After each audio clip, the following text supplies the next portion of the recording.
Hell! God! This train do us strong today. Chai! Oh God, have mercy.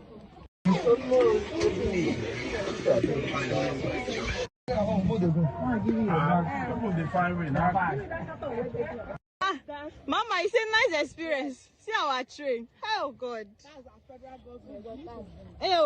Oh God. Imagine them complaining that there is no diesel.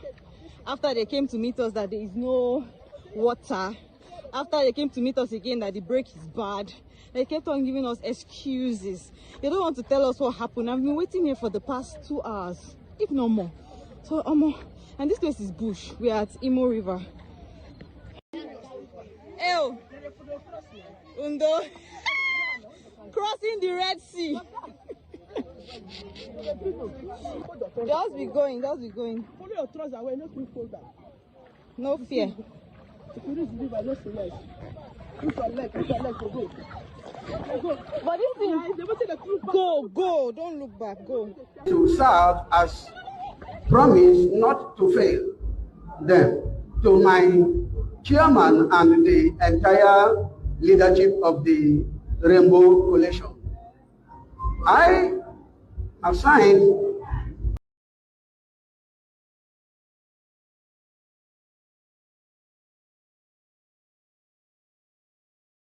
for finding me worthy to lead the legislative arm of our local government. My promise to you today is that I and my wonderful colleagues will work with you to ensure your people-oriented projects and policies and passed or approved speedily to the best benefits of the people who have given me the mandate to serve. Once again, I want to thank everyone gathered here today and to say thank you and continue to pray for the success of Honorable Engineer Owolobi Michael Ofori administration. Long live Abua Odwal, long live River State, long live the Federal Republic of Nigeria. Oh God. Hello there. And they hear them now, so they don't carry the entire bush. Now full bus and Camry. Not be one bus, so almost they scatter their bag, their luggage. They don't enter bush. Move the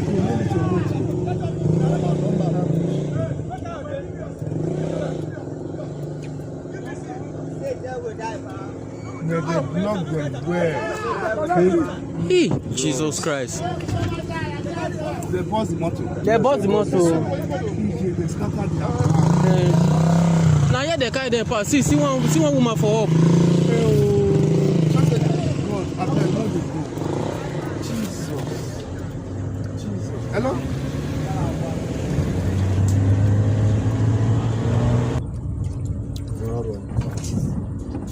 They don't enter bush. They don't enter bush. You see people, oh, all this one wrong.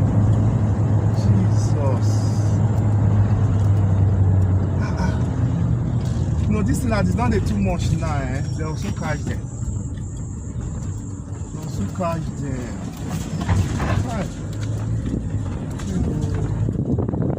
You know, say what they come, are you talking and say now yes. Last week? They don't come out. They don't come out.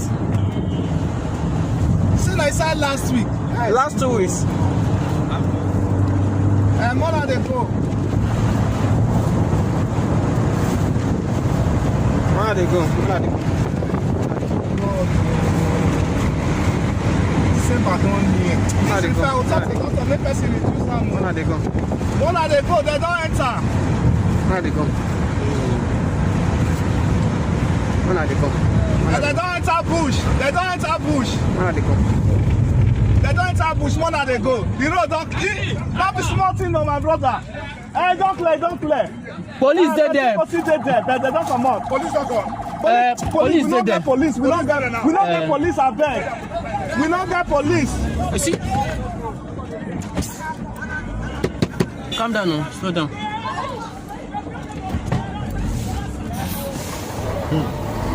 Oh, ah.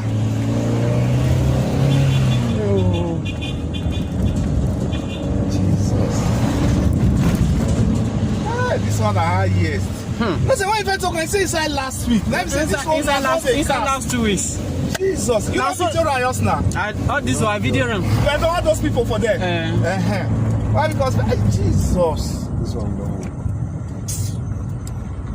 I don't want to hear that.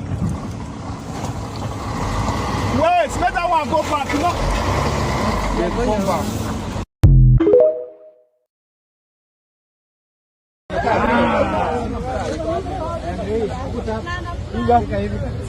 Iko sawa madam. Unaita? Bwana. Niko. Kuja haraka. Madam nimesetiwa.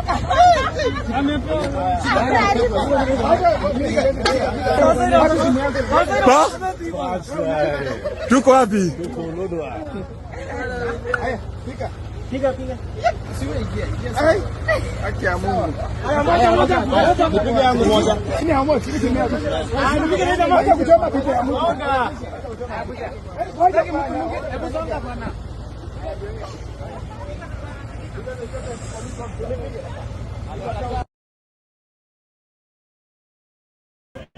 Agabo owane obulu no land grabbing na membuli ba na ma je no gwa ngwa onye ba se cholo ya ne ime ba ifi ma ile ba na imara anya you know oburu nke ime ba maka asị weta akwụkwọ ngosi ịchọwa appointment ihe wetara akwụkwọ ngosi iweta akwụkwọ ngosi English F9 mathematics F9 economics F9 so inwe English F9 ya akwụkwọ nwe ya akwụkwọ ya agụ ya nyekwa ya akwụkwọ ịgụọ inwe mathematics F9 ya gbakọ nkwe ego Anambra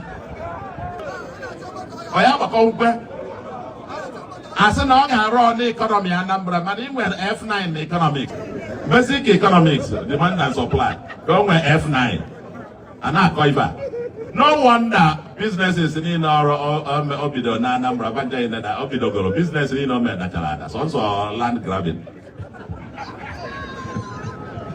Fanta machine because I went F9 in economics, get even maths F9, English F9, economics F9, get F9. So get even no wonder even you know Balaka or that.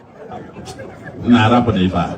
Open the Panafa or election card and Mpotapolomona de Abata. In Anambra civil service, Onya had qualified to be recruited as a driver. You will F9 up in school line, better school is home out because you are week. Governor. Nah, and I will never pay you a video himself. Get if I call my guy because anyway, I'll look at democracy. Democracy on your Jagolo ticket party. Ijagolo ticket party, Anambra, governor. One no job governor, you could see the governor. Onye kuzili ya? Wete gidi azwabia, anyị konya bobo.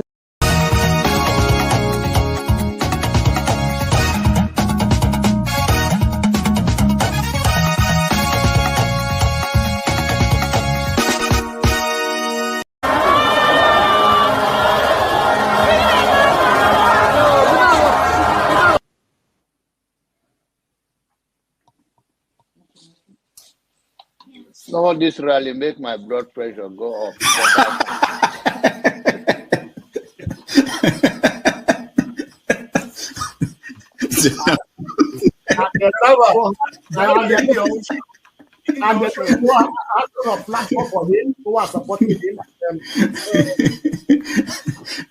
So you should get a filter sometimes, filter your thoughts before you say.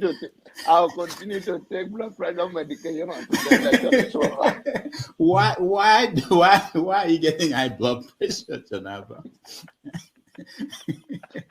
Now, I'm not taking medication for myself. I'm taking it for people like some of you guys that after the January, February something, and then people like Soludo that is a good spoiler. I thank God for his life. He's working for my.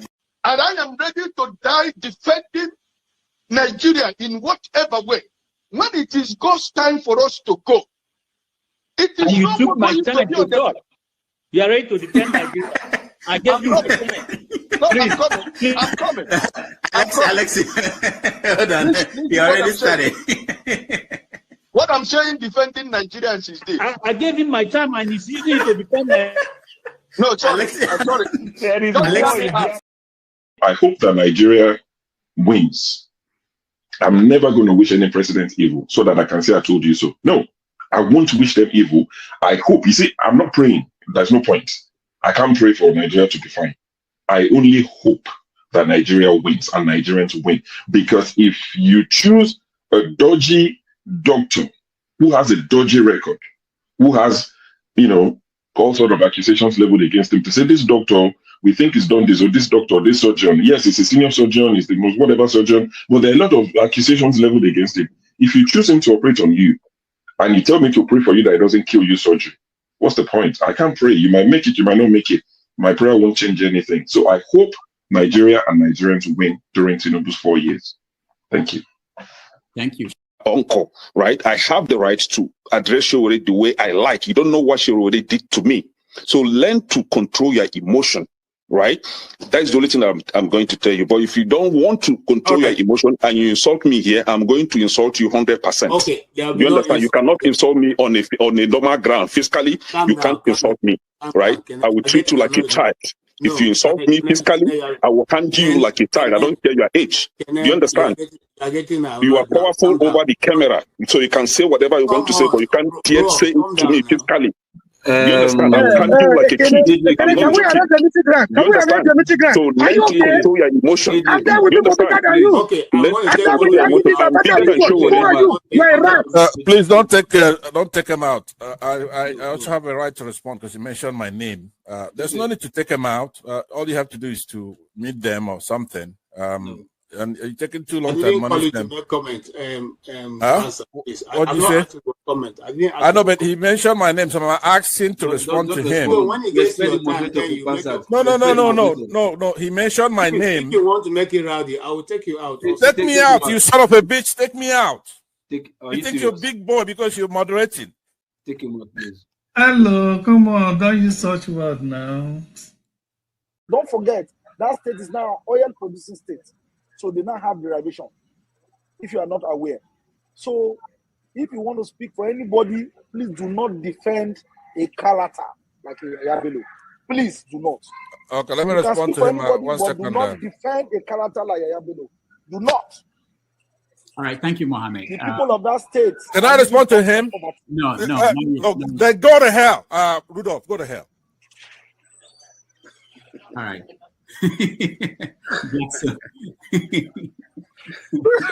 Rudolph, I've never seen this part of him before. Tinubu is a criminal, yes, of course, a categorical grade 1 criminal. The only person more criminal than Tinubu in Nigeria is probably Babangida. But he's a criminal, and is he fit for purpose? Absolutely not. Should Tinubu be the president of Nigeria? Categorical no. Is there a better option than him? That is subjective. So show me who he is.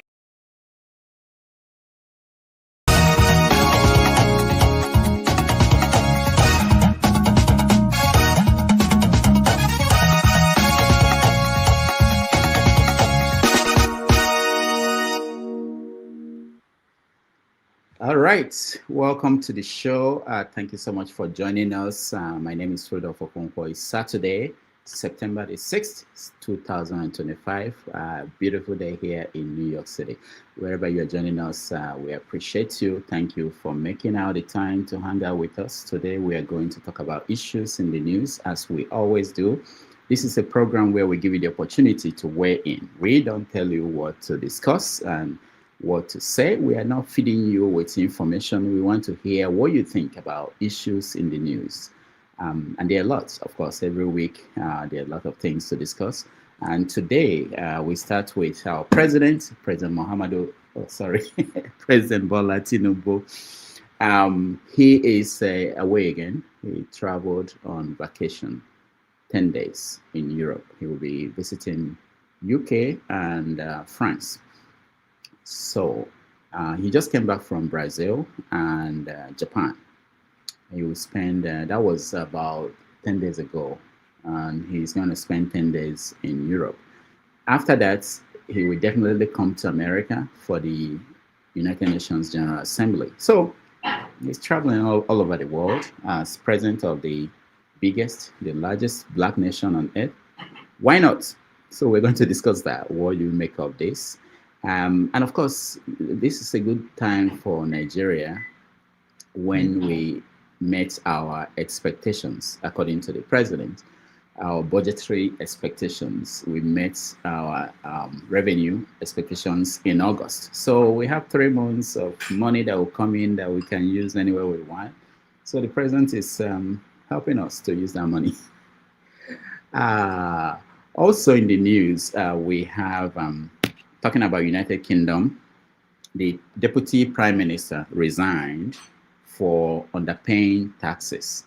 The deputy prime minister, her name is Angela Rayneer, resigned for underpaying taxes. You know, something to think about, especially when we think about people who run the countries in Africa. How much taxes are they paying? Would that ever happen in any of the African countries where somebody will resign because of this? I mentioned the revenue expectations for 2025. Just before the president left, Bayo Onanuga, you guys know him as the deputy prime minister. What's wrong with me today? As the advisor on media for Tinubu, came out and said that we misunderstood what the president said, that the president did not say that we met our income revenue expectations, that he was just talking about the non-oil sector meeting that expectation and exceeding that. So we misunderstood that. Also, the president said, and most people had him say that we are not going to borrow money anymore. But according to Bayo, what he meant was that we will not borrow from Nigerian banks anymore, but we will continue to borrow from, foreign banks. Of course, this is the stories in the newspaper in the last few days. This is Punch newspaper reporting like 2025 revenue targets met. No more borrowing from Tinubu. This is for September 3rd. By September 5th, Punch is reporting that federal government is looking for $1.75 billion new loans from the World Bank. So this is the government we run. Sometimes you don't know what to believe and what they are saying, what they mean. We want to hear from you guys what you make of all this. As we approach 2027, the political environment is heating up. Now, our former president, Goodluck Jonathan, is being pushed by several people to come back and run for president again for 2027. And people are defending him. People are saying, lawyers are saying that he has no, he's illegal. He has no legal right to run again because he's been sworn in twice as president. While that is going on, he came out to grant an interview to the press. In that interview, he talked about his experience as president, that politicians in Nigeria, they are not trustworthy. They will betray you. Poor Goodluck Jonathan, But we want to see whether he will come out and run and what that will mean. Also, early in the week, we also know that Simon Ekpa, the leader of the autopilots, was convicted in Finland and sentenced to 6 years in prison. So we're going to talk about that. I know there was a show here on Monday discussing that. We're going to look at what has happened since then. Other things in the news are El-Rufai is in trouble with the police over certain things he's been saying, and ADC and what they are trying to do in Kaduna State. We talk about that. Insecurity continues to be an issue. I played a video at the beginning of this show where kidnappers are still operating everywhere in the country. Governor of Zamfara State came out to say that he knew where the bandits were, but people are not, the military or the security agencies are not going there. As a result, I think Tinubu is saying that he's going to make sure there are state police in place before he leaves. Oh, so much to discuss. So much. So we are going to open up the stream for anybody who wants to join us to have a conversation around these topics. Once again, thank you so much for joining us. Those on the comment section, those watching at home. I wasn't here last week. I went to the conference, World Igbo Congress conference in Quincy, Massachusetts. All right, let's begin.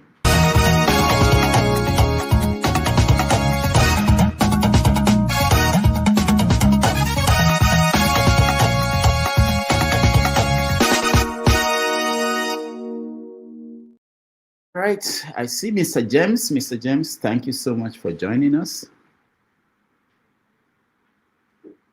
How are you? Oh, we can't hear you. Your audio is not. I said I think I'm all right. Okay, very good.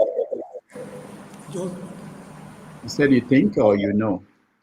I think I will be all right. Just a question of time. Okay, what's going on? Is there anything going on? That... You mentioned virtually everything that happened during the course of the week, but there's something I noticed which might be of interest to viewers from Edo State. There is a law in Edo State banning membership of court membership in the state.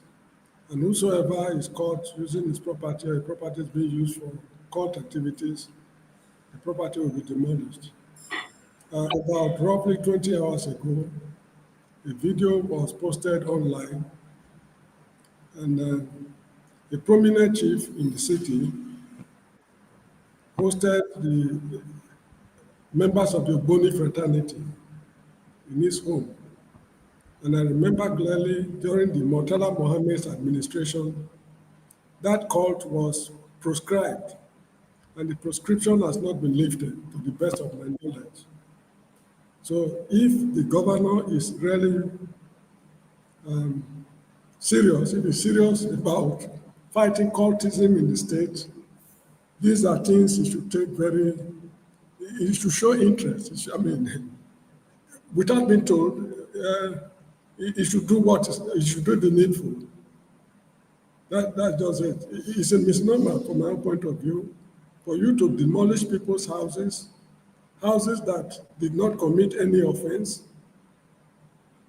And here is a prominent chief hosting members of a proscribed fraternity in his compound, and nothing is happening. So where do we stand? What sort of country are we running? James, thank you so much. We can touch on that because if you actually want to nail Ogboni fraternity as one of the cults in Nigeria, I don't know how many of the people you see, your leaders, will be saved from that. But thank you so much. I want to use the opportunity to welcome people joining us on Facebook. This is the first time in more than 2 years that we've been able to connect to Facebook. Those joining us live on Facebook, thank you so much for joining us. And let me come to you, Ike. Ike, welcome to the show. Thank you for joining us. Good afternoon, good morning, good evening. Brother Tony, God bless you. Brother James, happy to see you today. Dr. Rudolph, I hope he brought kola nut and also Oji from Igbo.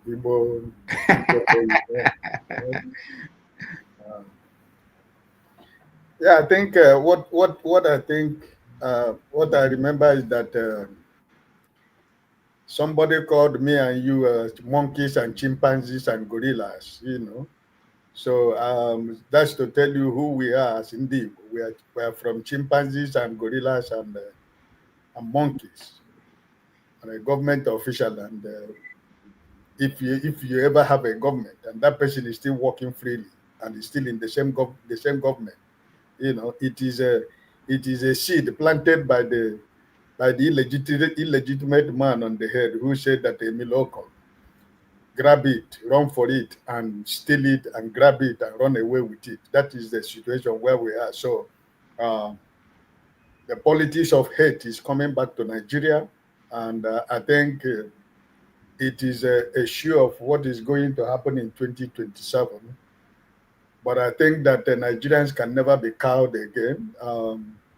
It doesn't matter the level of their propaganda, the level of their intimidation, the harassment, fake news, counter, all these things they are doing is not going to save the people that are there, because I believe that it's going to be one-time illegitimate man sitting in Aso Rock, So I'm a monkey and a chimpanzee. I came from monkey and chimpanzee and gorilla. That's the country we are today. And the people that are supposed to be speaking, nobody's speaking. Everybody keeps quiet. It's okay, that I came from monkey and a chimpanzee and a gorilla. And it is okay with everybody in Nigeria. So it is what it is. All right. Thank you so much. I think you are referring to Abike and the controversy over 8 weeks. Yeah, I did not want to mention her name because it's not important to me to mention her name. That she, I think she retweeted it, or she made a comment, or she wrote something about that. So thank you so much for bringing that up. Tony, welcome to the show. Good evening, Dr. Damages. How are you today? Greetings, Brother James, Brother Ike. Welcome back from vacation. And who is that? Dexter, how you doing? And greetings everybody on the platform. Yes, I think you covered quite a lot back home. I just want to say one or two things over here concerning President Trump. Job report not too good. Shows that there are problems. Deportation still on. Firings in the public sector. The so-called axis of evil, if you like, so the bad boys in quote, meeting in China, posing some sort of threat to the United States, and former allies of United States seeking new allies and new areas, for investment following the U.S. unfavorable U.S. tariff, and then companies groaning here because of the effect of the negative effect of the tariff. So those are some of the issues that I remember. Thank you. All right, thank you so much. You mentioned Trump. Trump is in the news. While I was away over the weekend, there was a period that Trump disappeared and people panicked, but he came back and came back big. And I like you mentioned job reports and people that he fired. Remember last month he fired the person in charge of reporting on jobs. And now these current reports showed that America created only, I think, 22,000 jobs, and they revised that of last month to negative. So it was quite interesting. Anyway, Dexter, welcome to the show. Hi, Dr. Damages. How are you doing? How are you? Good. I'm fine. Good evening, everybody. Ike, Tony, Mr. James, and Dr. Damages. You guys have said almost everything. Well, what will I say? I think we need to start discussing the pathway, concretely, the pathway forward to transforming Nigeria. And we have to start. We should not just leave it at points of discussion. We should put it as points of documentation. And I think that's one of the things we should be doing here, because it does for me, really, as much as we can talk about problems, but solutions to the problems is what transforms society. I think we should start doing something like a scribe, and AI is available now to really help, because I think at the end of every problem we discuss, we should be able to come to what are the proposed solutions and document them, and later on have a look at them and brainstorm them. Because the truth is this, I feel so bad, the truth is that between my ears is what is the brain. It's the same thing with everybody. But you can see the clear difference between what happens in the developed world and what happens in Africa.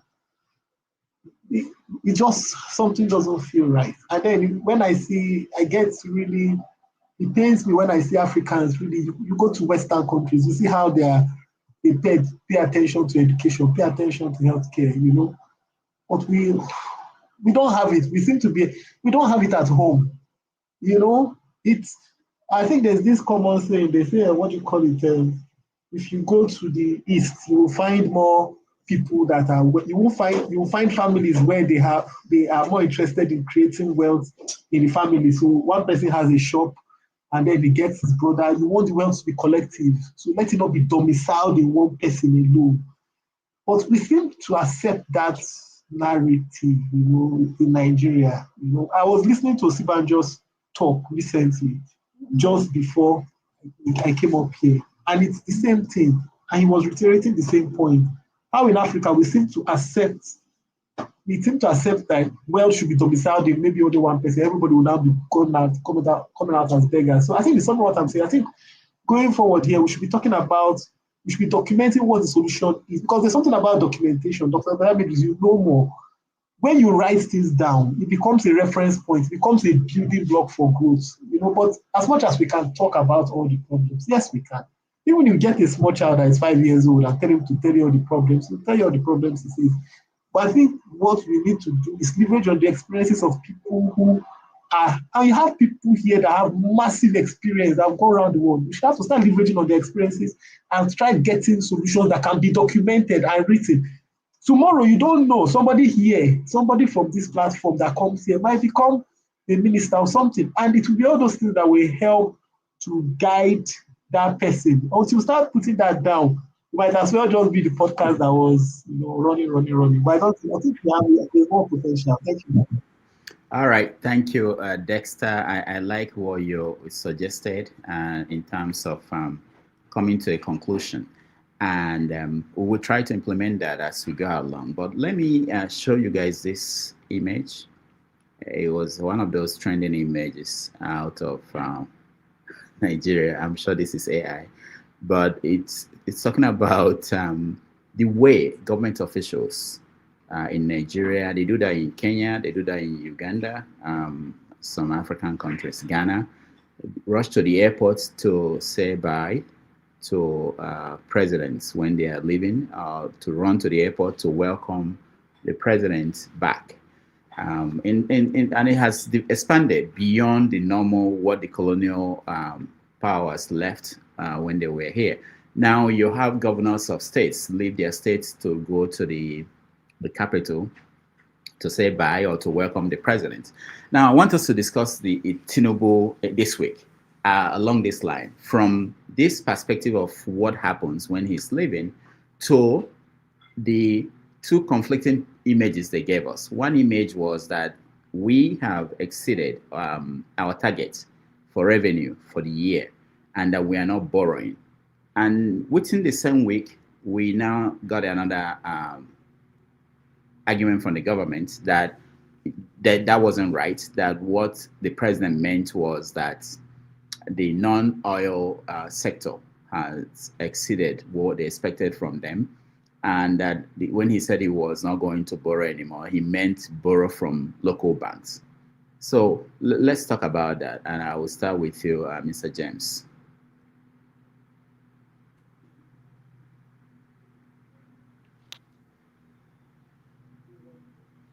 I can't hear you, Mr. James.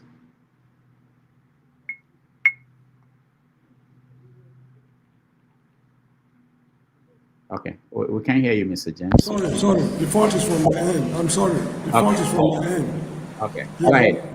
Yeah, concerning those who were wishing the Mr. what's called Tinubu safe journey, Ruben Abati, I think, and El-Rufai treated it appropriately. It's nothing but psychophancy. It means the governors, they don't have enough work to do at home. That's why they go to the airport to wish him a safe journey. So that is just that. I mean, it's just it's an attribute of those in power. They want to be in the good books of the president. But is the president appreciating what they are doing? The president is not a fool, though it's not my style. It's not a fool. He knows clearly that These guys are nothing but not sycophants, let me put it that way. There are a lot of problems at home, particularly security and what have you. So that is that. Concerning the borrowing of money, since this man took over what they call helm of office, ascended to the presidency, he has borrowed heaven and hell. What is happening to the money? I cannot understand, because I want to believe, though without proof, that these guys have got an agenda, because the kind of money they are borrowing, are they embezzling the money, or are they constructing roads, or are they building industries, or what exactly are they doing with all this amount of money? I cannot just understand it. Maybe, I don't know. I don't want to be a prophet of doom, but I'm suspecting something terribly sinister going on behind the scene, which I cannot explain. Because the kind of money they are mentioning is so frightening. I think what he has borrowed, the country where I live here, that's the Gambia, cannot spend it within a decade.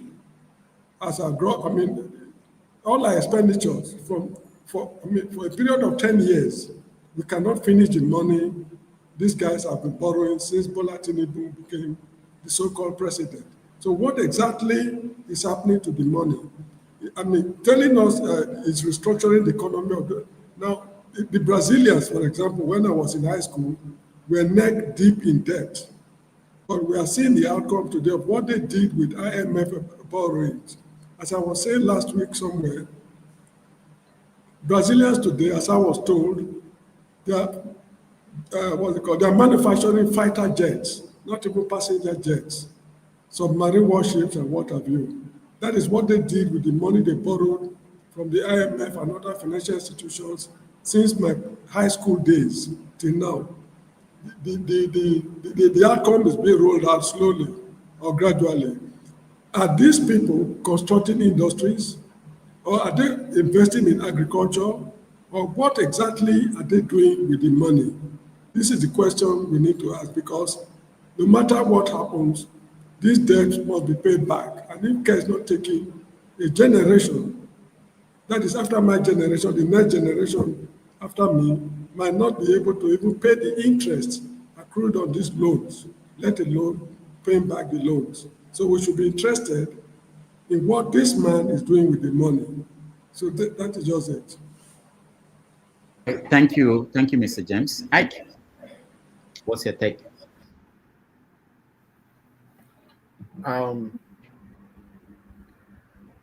Brother James was asking what are they doing with the money. Do you need to go too far to see what they're doing with the money?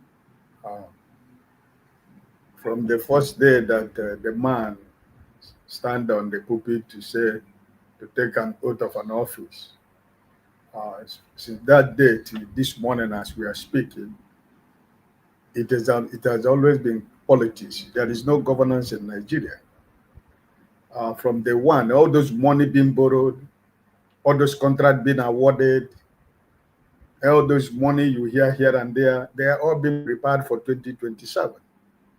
We don't have a government in Nigeria. And because of what you say, sycophancy has been the order of the day. This government, this illegitimate, I've always said, sometimes I don't want to talk about the government of this man because, it is built on illegitimacy. So it's a government of lies and deceit and falsehood and falsification of figures and numbers. It's a government that is operating on lies, on deceit, on falsification and conspiracies and claiming and counterclaim and trying to tell us what the man said. After he has said, somebody will come and say, and tomorrow another person will come and say what this man who has just said have said. So listen, I don't know, we shouldn't go too far to seek about what is happening to the money. The money is all about 2027. I should believe that the government that is in power for 2 years, for example, for 2 years, a government in power that has nothing eventually to show for the administration for 2 years. I don't know what they're going to do for you in 2 years. So it's a government that has nothing to offer Nigerian. They don't have any program. I think that a government supposed to be, their policies and everything they have done for 2 years should be speaking for them. They should have a campaign, program, what they have to tell Nigerians or Nigerians should see. But you can see they have nothing to offer.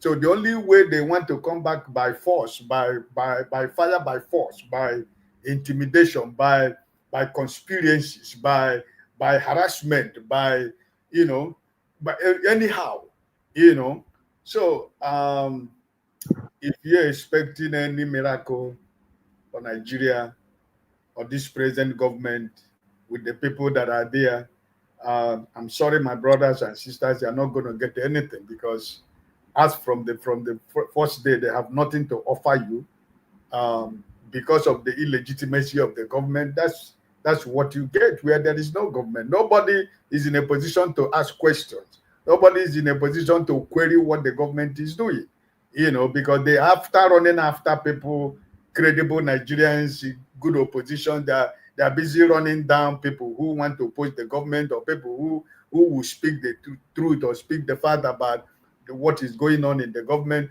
So I do not expect anything. As for the people who went to wave bye-bye, my governor, the governor of Imo State, 95% of his running the state of Imo State is in Abuja. There is no week that Hope Uzodinma is in Imo State.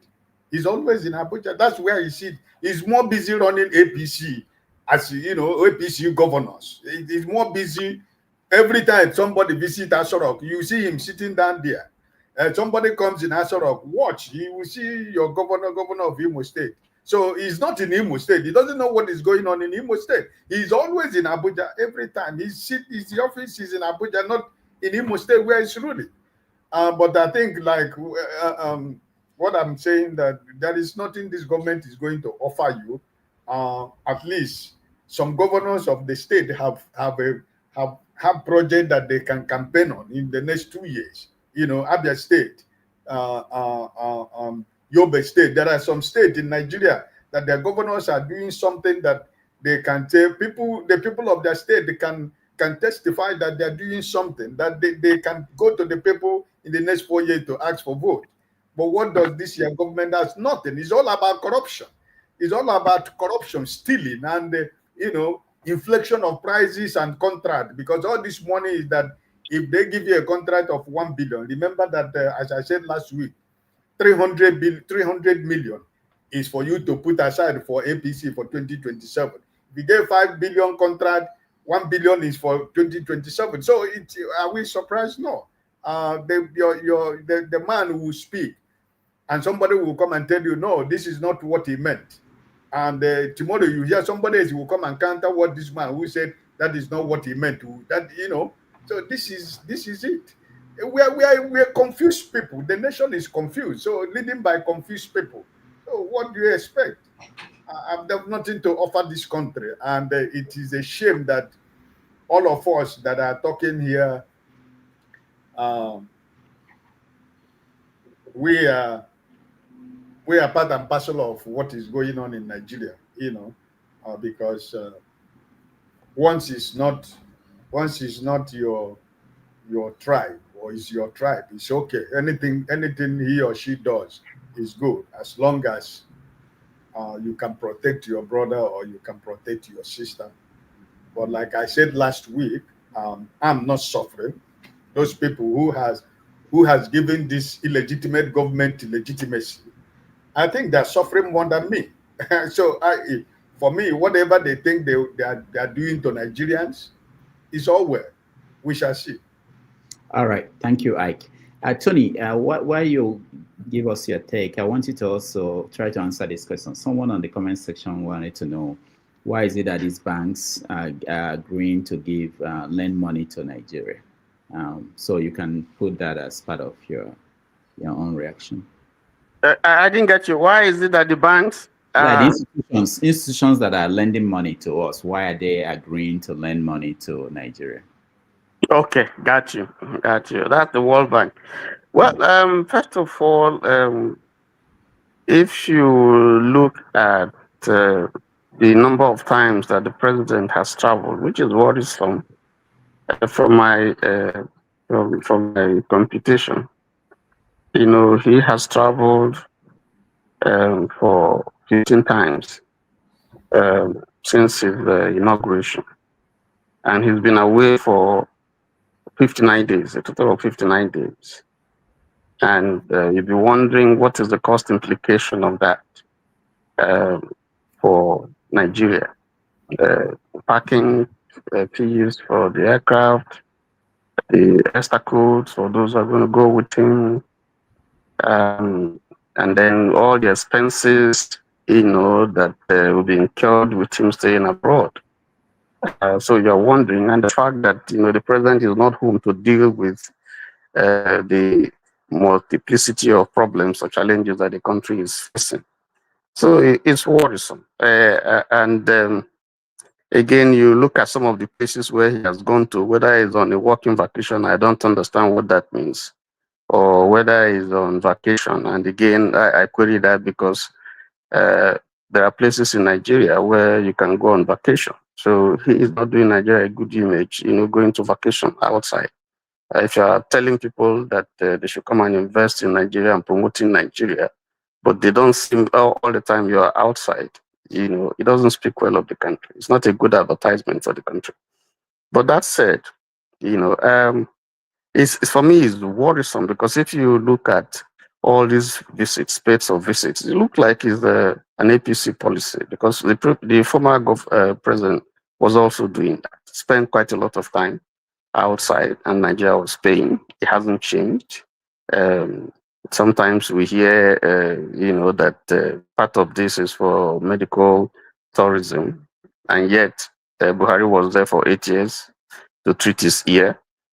He couldn't fix one hospital, not even the Aso Rock that they spent, Aso Rock clinic that they spent 21 billion to fix. Do we receive, does the president receive treatment? And this president has continued in that fashion. But again, when you look at it, you find out that we have had the misfortune of our presidents traveling abroad and not coming back. So maybe the governors had that in mind, that who knows, this might just be the last bye-bye we're going to see. So I don't fault them too much, but yes, no serious person talking seriously.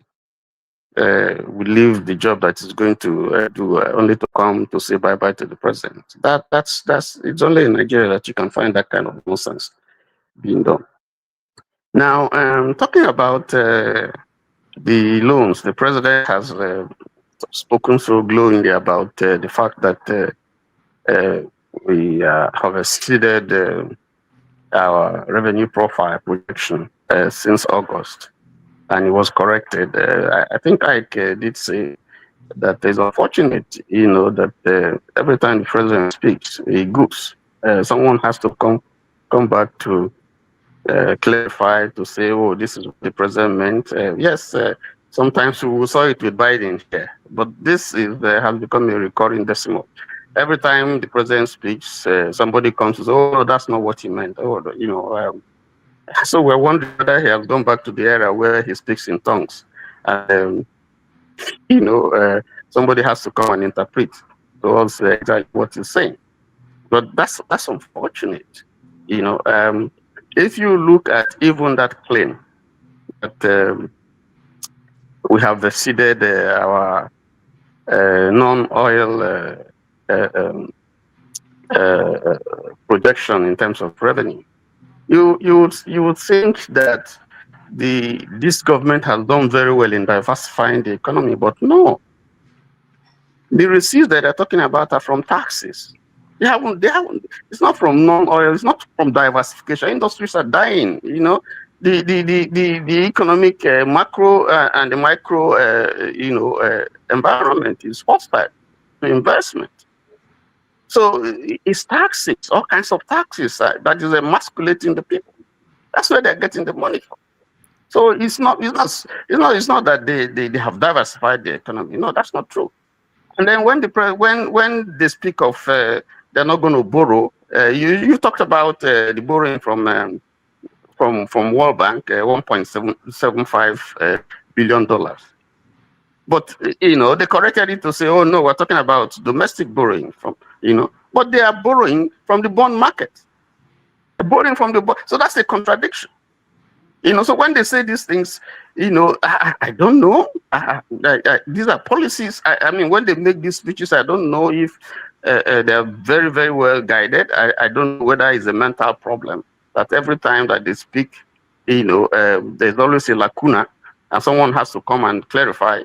And even in the clarification, you still can't find a clear path in terms of direction or in terms of what you're saying. Now, as for the question you ask, why should we? Why, of course,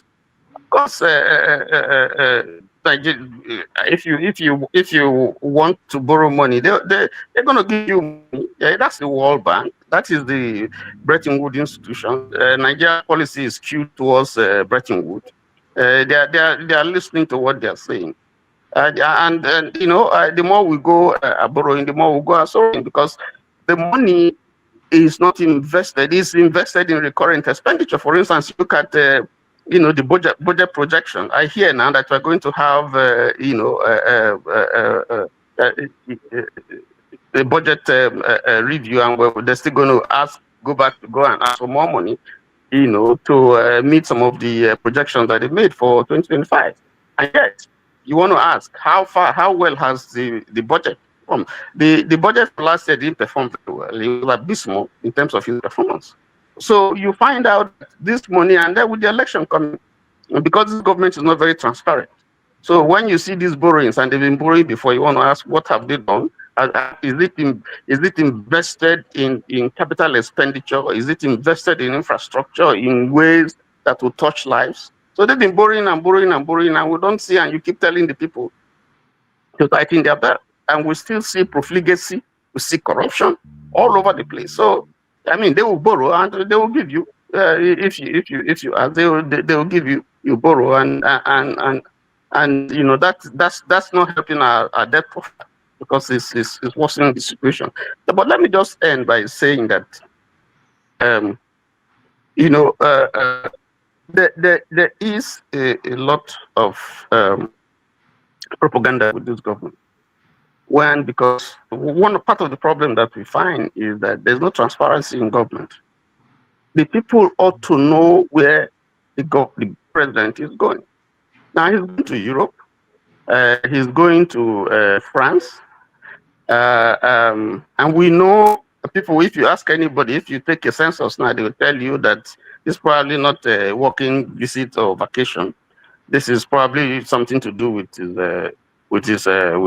some medical tourism, some medical treatment, and with this base, should know there should be transparency in what the government is doing. That's anybody can fall sick, and we know this is not a young man that is the president. But Nigerians need to be told. Nigerians need transparency, not to wake up one day and hear, that, oh, Yaradua has died, oh, Buhari has died, and so on, and yet, nobody really knew that the situation was as bad as it was. So this is something that has been happening, and I think it's sad for the country. And the same thing with policies that the government, some of the policies of the government, you don't find clear transparency. People are not properly engaged in what is happening. So if you want to carry people along, there's no way, because people just speculate, Right. So let me just stop there, thank you. I just want to correct one impression you gave. I think you mentioned the number of days that Tinubu has been out of the country. I think you mentioned something like 15. 59. 59. Okay, I thought you said 15. Okay. 59 days. I said 15 times. It's been out 15 times. Not 15 times. I immediately said that I could count 15 times that I know. Okay. The figures as of October last year was 40 times. Okay. So people are saying it's all over the place, but it's more than 15 that anybody can just count the number of times. Okay. All right. Dexter, you are next. Okay, yeah, thank you, Dr. Damages. Nigeria is one country whereby we keep on, like, we expect a different result. It's like they are doing 5 minus 10, but you're expecting you get 100. That's the, and it seems that it has permeated through the whole Nigerian society. First of all, Nigeria cannot work on the present structure. The governors will keep on going to tell the president bye-bye because they go every day to Abuja to get every month to get money from him. So anytime he's going, they will go and say, "Daddy, bye." Then, "Daddy, welcome back. You give us money." Simple. It won't work. It won't work. If you want Nigeria to work, let every state be responsible for their risk. Look, if you don't want to be productive, you stay in poverty. The people that want to be productive are this idea that the federal government must decide everything. No, that if we continue that line, give us to the next 100 years, nothing will change. Because that breeds unproductivity. People sit down in a state, a governor doesn't even need to be there. He can just say, secretary, go and get money from Abuja, bring money. Which, as when you look at the structure of Nigeria, you'll be wondering, look, companies are based on productivity. A company comes out with a product, sells the products, adds value to the products, people buy the products, you make profit. What are Nigerian states doing? Sitting down there, give me money. Then you hear a state say, they did not give me money, allocation. So the states are not productive. So the president is the king of the manor. And so they have to be doing that. They have to be doing that. Second thing about the, talking about the numbers. Look, we all know that. Why are we expecting any different? We all know that the whole Tinubu is this present administration, this present president has been, from his time in Lagos State, it is all about scamming. It's all about trying to create a narrative that is not true. But of course, you trust that Nigerians will not do research. You trust that Nigerians will not. Nigerians' memory. Nigeria suffers from dementia. Like we are like, what's the name of that fish? We have a fish brain. After a very short, we just forget everything. That's what happens with us. This president knows it. So all he needs to do is go and say, "I've stopped borrowing. I've told them. It's over. We have done." And the truth is, look, until the change we want to see in Nigeria can only start from the grassroots, because the minds of people are so bastardized. The average Nigerian is waiting for his own turn. You see many Nigerians, they are just waiting for, okay, let it be my own turn, let it be my person enter, then I will loot. Everybody is waiting to loot. So I don't expect anything. This president, they will keep on borrowing, they are stealing the money. People are asking, what are they using the money for? Wike bought a house in US. Dr. Damages, you are there. You must have heard about that. He bought a mansion. Festus Kayamo has a mansion in US also. All of them it is a free for all. They are borrowing for elections. All you need to tell the president now is, look, I need to secure you in my state. We need money, mobilization money. He will give you mobilization money. I think it was during the APC primaries. How much did Tinubu share? 2 billion to each state. It was, I think, Chinwe Kimbale had an interview, and somebody was saying that 2 billion during the APC primaries, 2 billion to each state to get the delegates. Imagine that is what is happening. Once the people steal, they'll steal money. What is his name? The Minister of Works. He'll steal money. FCT Minister. Have we been hearing about this man? What is his name? Minister of Mines. What was that guy's name now? That was his communication. Have we heard about him? The illegal mining is going rampage everywhere. Well, everybody it's a free for all. It's a free for all. Thank you, Dr. Damages. All right, so let me push back a little bit and get your take. You said something about, because it's been discussed, resource control, that's what they call it, where states will have to control their resources. Who is opposing that and why? Dr. Damages, let us not deceive ourselves. We know it cannot work. This is part of the reason of the Nigerian problem. Why? Okay, let's say we say resource control. Okay? all of a sudden somebody will ask you, who will own the oil in Rivers State? Who will own the oil in Bayelsa State? Let us start this way. Because you should have, if you say resource control now, you should have asked that the wealthiest states in Nigeria are the ones that they will be the ones that have oil and gas. First of all, that will be the starting point. But of course, you know it won't work now because the reason Nigeria fought a civil war is based on resource control. No matter how people want to twist the narrative, the reason Nigeria fought a civil war is based on these resources. And that is why the states were the place was balkanized. So if you say tomorrow, let us have resource control, everybody, in fact, I think El-Rufai's report, El-Rufai came up with a restructuring report. And his restructuring report says that, okay, everything within a state, whether it's the oil, let the state own it. But the one offshore, because offshore is the country's territory, the one offshore will become. So El-Rufai's report says that the oil fields offshore should be what the federal government will take and can share back to the states. But the ones within a state, if there's oil, the state, it belongs to you. Did Buhari give credence to that report? That El-Rufai's report came out before 2019 election. Buhari, they threw it into the bin. And this is why I say that, you see, when you start with injustice, you will think that you are doing it to somebody else. You should about it that when that person is not there for you to do the injustice to, you will do it to the people of your own household. When Jonathan was leaving office, what did he give Buhari? He gave Buhari the document from the confab and told Buhari, a lot of the things we have written here will help solve the problem of this country. If you follow it, what did Osibanjo say? What did he say? He said it is for the trash. That confab report, yes, he said it is for the trash. That's what Osibanjo said. But now he's out of office. It's like he's now recalibrating. You see, so the point is this: until we Nigerians learn to be objective with the truth, it's not the truth. The truth must be objective, straight down the middle. The problem in Nigeria is that when it is time to be objective with the truth, everybody will start thinking about tribal lines, religious lines, and all that, and you will start bending. And the moment you start that, it is only going to lead you into a hole, and you will keep on digging down. Thank you. All right, thank you, Dexter. Let's go to Anne Lechuku. Welcome to the show. Dr. Dalmegis. How are you doing? I'm doing good, my brothers. Yeah. My fellow Nigerians, how are they? We're here. All right.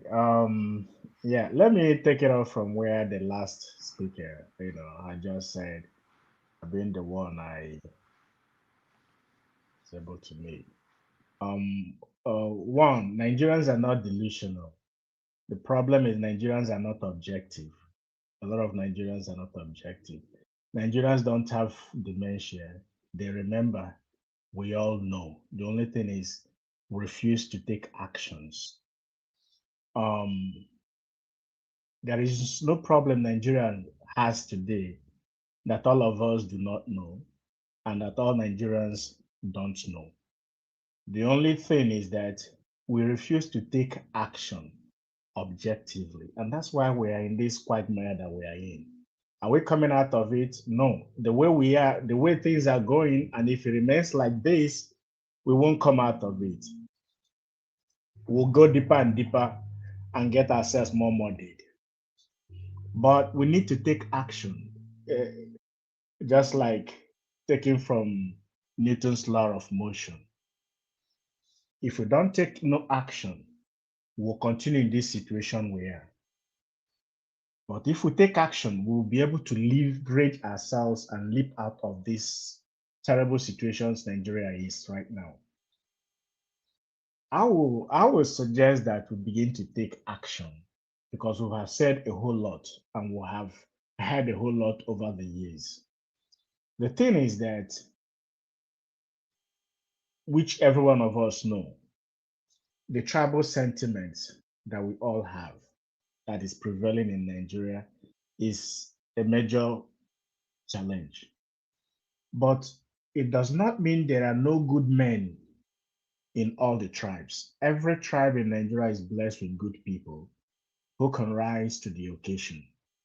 And the thing is, let's begin to implement measures, put measures in place and begin to act on them. Now, it is not only, I don't know how many of us here who is not outside of Nigeria on this, so far on this show. I believe everybody is outside of Nigeria. I want to presume that. And if we say it does not affect us, we're deceiving ourselves. We're just like the ostrich. Every Nigerian who live abroad is directly affected by the rot going on in Nigeria. You know why? We all work hard here, make the so-called money we make here. But I do not think there is any Nigerian who live abroad that hasn't sent a minimum of $50,000 or 50,000 pounds, as the case may be, depending on the country where you are, to Nigeria to solve one problem or the other. So the question is, are we going to continue to do like that? Are we forward foundations? Is that what we're out here to do? To a large extent, some of us are complicit in some of the problems that are going on back home.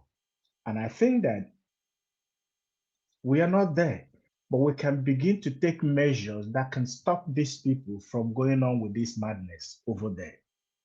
Somebody said over here, which is common news, everybody knows, that the average Nigerian politician loot this money and stash it out of Nigeria. And where do they take it to? The United States, prime location, UK, Canada, maybe France and Spain. They don't go to Germany and the rest of other places because one, language barrier and several other limitations that they have.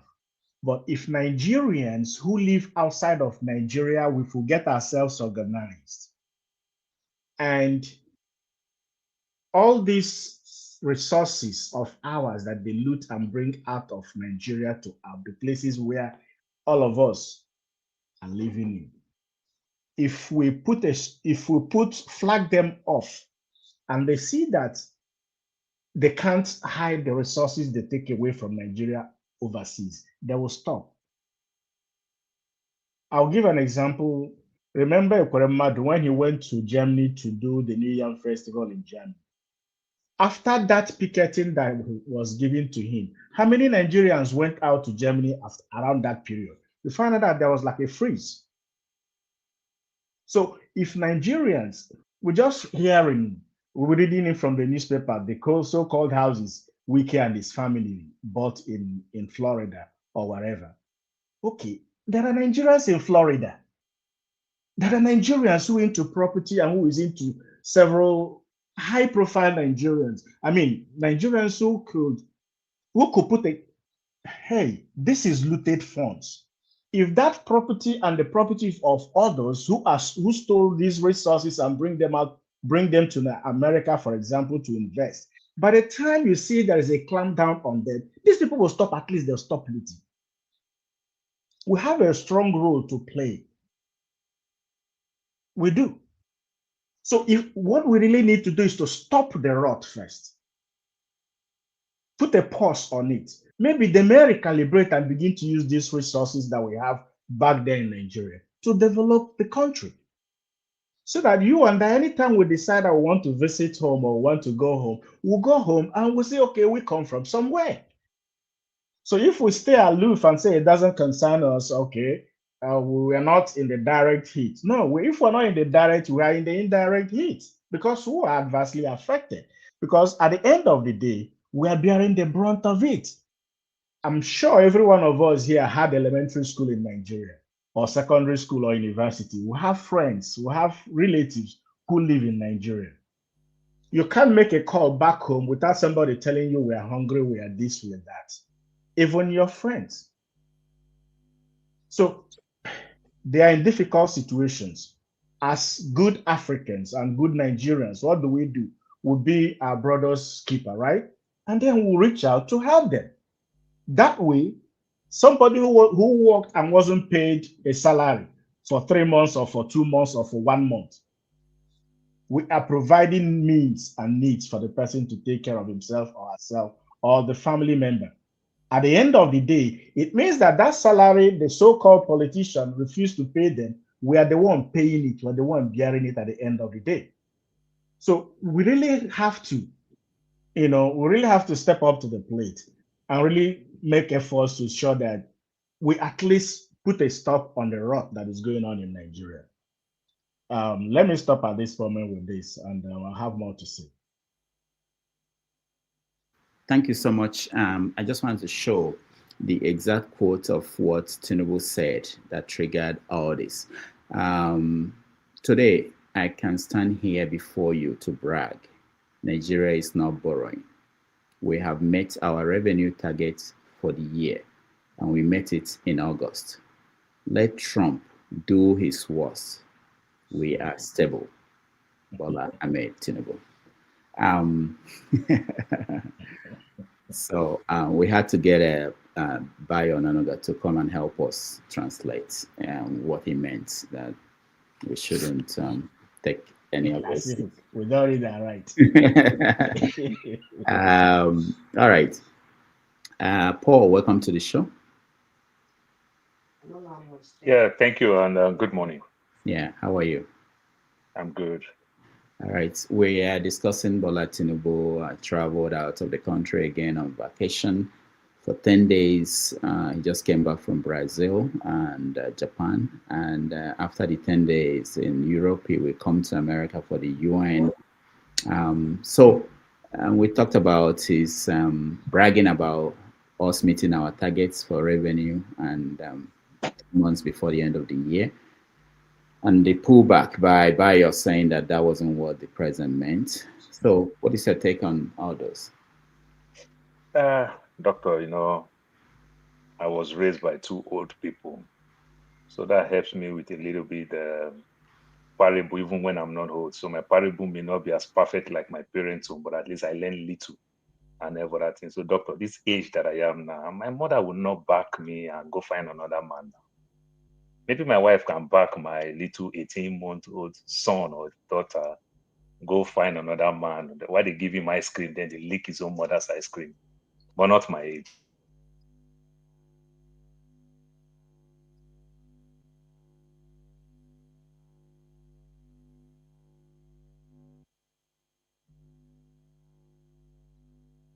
Paul, we can hear you. Okay, he's frozen. Paul, you can try to come back and continue with your profile. Probably we have an AI system that vets what people say. Maybe your proverb was not appropriate, so they decided to freeze you. All right. So when we come back, we are going to take a little break. When we come back, we move the topic a little bit beyond Bola Tinubu. We touch on 2027 with Goodluck Jonathan being pushed by some people to come into the arena to contest again, and ADC being in disarray with what's going on with El-Rufai in Kaduna. And in general, the whole opposition parties in Nigeria, they are complaining that the president and his APC, they are trying to stop the opposition from being able to challenge them. So we will discuss that when we come back. Let's take a little bit break.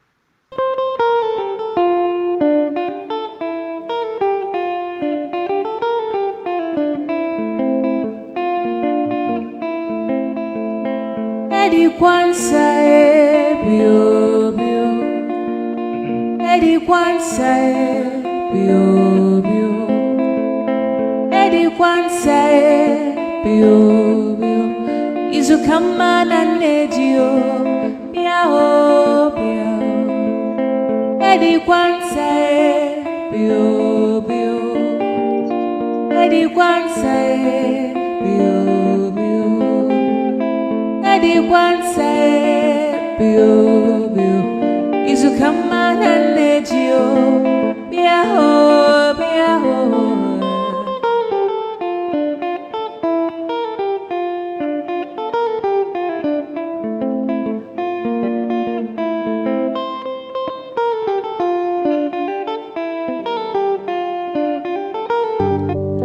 Okudilio, okudilio, okudilio, nyekelanio. Olisa malugo mkoyene menenua. Okudilio, okudilio, okudilio, nyekelanio. Chukuna malugo yobia diocha. Agaranya chogo kowe bili. Agaranya chogo kowe rienio. Owe chuku bezie chuku. Nuche chukwa busigi fegemeo. Nuche chukwa busia ifegemeo. Nifo solo ne asi alibazie. Oboye bebe agaranya muliba. Oboye wuru agaranya mebibe solia. Mano agaranya wa. Oboye afiozi enipa kwa. Agaranya chogo kowe bili. Agaranya chogo kowe rienio. Owe chikubezio lisa.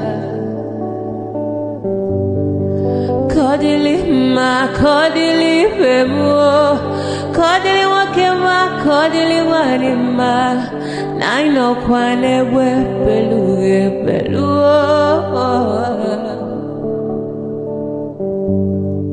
Kodili ma kodili bemo. Kodili kemo kodili heyo.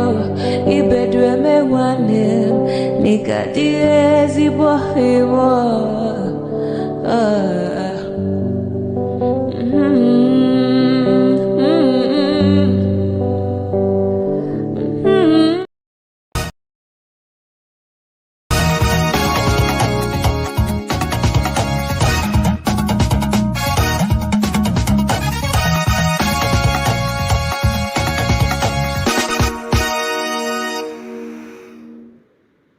All right, welcome back, everybody. Thank you so much for hanging on and staying with us. We've been talking about the political situation in Nigeria, and we are looking at what's going on with the 2027 presidential election. So I mentioned Jonathan coming back, being pushed to come back, and he's just like Julius Caesar in Julius Caesar, he's reluctant to come in and take care of things in PDP. But he's not yet saying that he will never do it. Although Patience, the wife of Jonathan Goodluck, said that there's no need for them to do that. So let me get you a viewpoint. Let me start with you, James. I know you know Goodluck Jonathan. And I don't know if... No, frankly speaking, I don't know him. Because when I left Nigeria 40 years ago, he was a non-political actor. So I frankly don't know much of him. I mean, you were there. I mean, you followed when he was president. That's what I mean. I don't mean that you personally... No, I didn't want knowing. That's the problem. Yeah, the issue is this. The position of vice president of a republic and that of the president, let me put it this way. The position of vice president is just a heartbeat from the presidency, just a heartbeat. The fact that they made him vice president to Yaradua means that he is an integral part of the ruling class. And having become president by accident, you discover that he made no significant change to improve the deplorable situation of the country. Is it education sector nationwide? Is it water supply? Is it agriculture? Is it roads, health, justice system? The system is as rotten as he inherited it when he left. Now they are saying he should come back. Now, if he should come back, what do we expect of him? He belonged to a class For him to break away from that class amount to committing political or class suicide, which he's not prepared to do. So he has nothing to offer the people. I think politicians, this morale, so we refer to them as a congregation of failures. They failed the country catastrophically. Since independence in 1960 till now, it is the same class of people mismanaging the country. Most of them are dead, but they've metamorphosed into the present ruling class. This is how I see it. There's no difference between Jonathan Goodluck and Bola Tinubu. During Jonathan Goodluck's time, there was crude oil theft. What did he do about it? I remember he granted Christiana Amampo, an interview on CNN over this issue of crude oil theft. He was just powerless. He could not do anything about it. You get the point? He was even pleading with the international community to stop buying crude oil from Nigeria illegally. Is that what he was voted to office to do? So these men have no plans for you and me. As I always say, we need a new political agenda to move the country forward. If you put your trust in these people who are in power today, you will never see the promise. In fact, the case of Moses in the Bible will be better than ours. Because when Moses stood on Mount Nebo, in modern day Jordan, he saw the promised land, but he could not enter. In our case, we will not even see the promised land if you put your trust in this present, politicians mismanaging the country. That is how I see it. Let me quickly comment on what I mentioned earlier on at the opening of the program. The governor of Edo State is fighting cultism. And right in Benin City, where his office is located, where he's resident, a prominent chief is harboring members of the Ogboni fraternity. That fraternity was proscribed during Murtala Mohammed's administration in 1975. The proscription has not been lifted, and yet the government of President Edo State is demolishing people's houses who belong to courts, different courts. Ogboni is the father of all courts in Nigeria, and Edo State in particular. So why can't he start with the Ogboni society? And to make matters worse, they even advertise their activities on YouTube. The members are known. They show their faces on YouTube. Nothing is happening to them. So these double standards will take us nowhere. So this is all I have to say. Thank you so much. Thank you, James. Let me, before I go to Paul, James, do you know Animal Farm, the book by Orwell? Yes, I've read it, George Orwell. All animals are equal, but some are more equal than others. Okay. But the consequences of inequality in a society, should it descend on the consequences are always very catastrophic. Look at the Republic of Ghana before the coming of Jerry Rawlings. All animals were not equal in Ghana, let alone some being more equal than the others. You get the point? But when the mass struck in 1979, it was a catastrophe. Look at the Republic of Iran. When the Shah Pahlavi was in power, all animals were equal. They were all Muslims equally, but some were more equal than others. But when the Ayatollah came from exile in 1979 from France, Iran became something very different. So the consequences of pampering or nurturing inequality, should it descend on Nigeria, is going to be a monumental catastrophe. That is it. All right. Thank you, Mr. James. So, Paul, welcome back. I think I will just switch completely and forget my parable that I was giving according to Doctor. I will remind you. I will go there, but I think my big brother just take me to somewhere where I see people hate me a lot, and I enjoy people hate me when it comes to that aspect.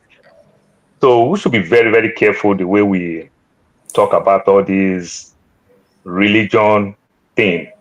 You understand? Ogboni, on his own right, is a religion. You understand? It's a religion, and you might call it court. You understand? This is what the West did to us. So why I say you might call it court, the people, if you want to go to Saudi Arabia today, if you land at the airport there, you will delete the Bible in your phone. the Bible app in your phone, and you can't upload it back. You can't download that Bible app in your phone while you're in Saudi Arabia. You can't. You understand? So Nigerians, Africans, people who practice Christianity in Saudi Arabia is caught. That's how it is. So one place you call it one thing, another place you call it another thing. One of the strongest courts, if we call it court, in the world today is a execution order, amok. Started in Egypt, but today, if you find out the headquarters is in California, you understand, my good brother lived the better part of his life in old Bender State, what is called Edo State today. We all know the artifacts that it took, that they are still fighting to get back, scattered around Europe. Even some is in America. I saw some in America and every other thing, scattered around Europe. So we should be very careful when they condemn the things we do and every other thing. Ogboni might be caught, they might do some barbaric thing, but statistics, history, everything prove it. The religion or the court that kill more humans in this world, that preach peace in this world, is Christian and Islam. So we should be careful the way they criticize everything we have that is barbaric. We should be very, very careful, because if it is barbaric, then I stand to be corrected. Every one of them is barbaric. And if it is not barbaric, we should leave it as it is. All we can do, we can find the people who do it the finest way. Because everything that we do, we have people who do it the finest way and people who abuse it. Some of us didn't go to school today because of we have bad teachers. We just got discouraged in certain subjects, certain things in school. We refuse not to go to school. Some of us went far in school even when we are not smart, because our teachers also believe in us, make us understand that this challenge that you are facing with this subject, or you don't want to do it, you can do it, and we end up achieve it. So we should be very, very careful the way we criticize these things and every other thing. So I really, really take exception to that. I don't believe, and I stand with full chest, Christian kill more people than ever that. And Christian is a religion of peace. Islam kill more people, you understand? And even though the commandment even say, thou shalt not kill, but when they kill for good purpose. That's how they will make you understand. I cannot serve a God that is more powerful, more supreme than me, but I will still fight for that God. I don't think that God worth fighting for.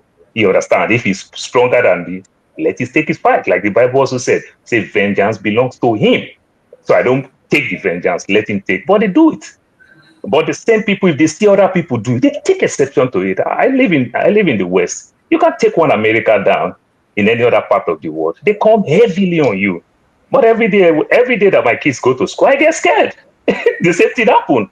They don't do anything. They don't say, okay, one person do one thing in school, let them go level down the person's family. No, they think about just that individual. They don't level the family, but you do that outside. So we have this problem in different aspects of our life. So I'll leave that religion part, and I will talk about my father's parable, the age that I am with the Tinubu thing. My mother will not put me in his back and go look for another man, and they give me ice cream, then they lick my mother's own yogurt and everything. My mother will not do that. Maybe my wife can do that for my 18-month or 2-year-old son, because the child don't know better.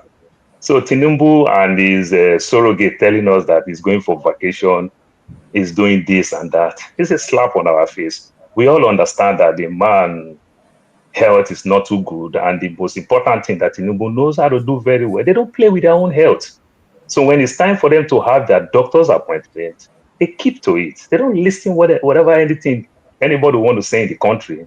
They have to go because their health is important to them. But the nation's health is not important to them and every other thing. So that's how they think. They don't care.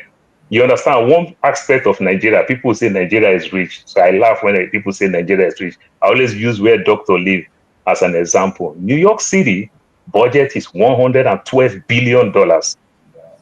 And the population of New York City is about approximately 9.4 million people. You understand? And it's $112 billion. And Nigeria with approximately 250 million people, our budget is 39 billion. That's a poor country. You understand? Nvidia is richer than Nigeria. Apple is richer than Nigeria. GE is richer than Nigeria. I can make mention of 10 companies in Nigeria. One single company is richer than the country called Nigeria, the highest black nation in the world. So we are poor country, but at the same time, we have very rich politicians. That is my take for now. Thank you. James, you wanted to respond to something before I go to Tony? Yes, I will do that very briefly. If we are to legalize secret courts in Edo State, it should be universal. There's no point cherry picking. If the Ogboni society can advertise their activities on television, it's fine. Let other people do the same thing.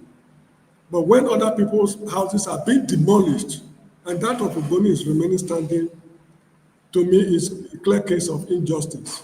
And secondly, if you know the kind of things they do in that society, incest, cannibalism, and what have you, in that very society, it's not a society you should classify as a religion. I don't want to go into the dirty things they do. I mean, it's a dirty organization. When it comes to perversion of justice, they are specialists. When it comes to obtaining bank loans without repaying, they are all manners of horrendous atrocities against the state.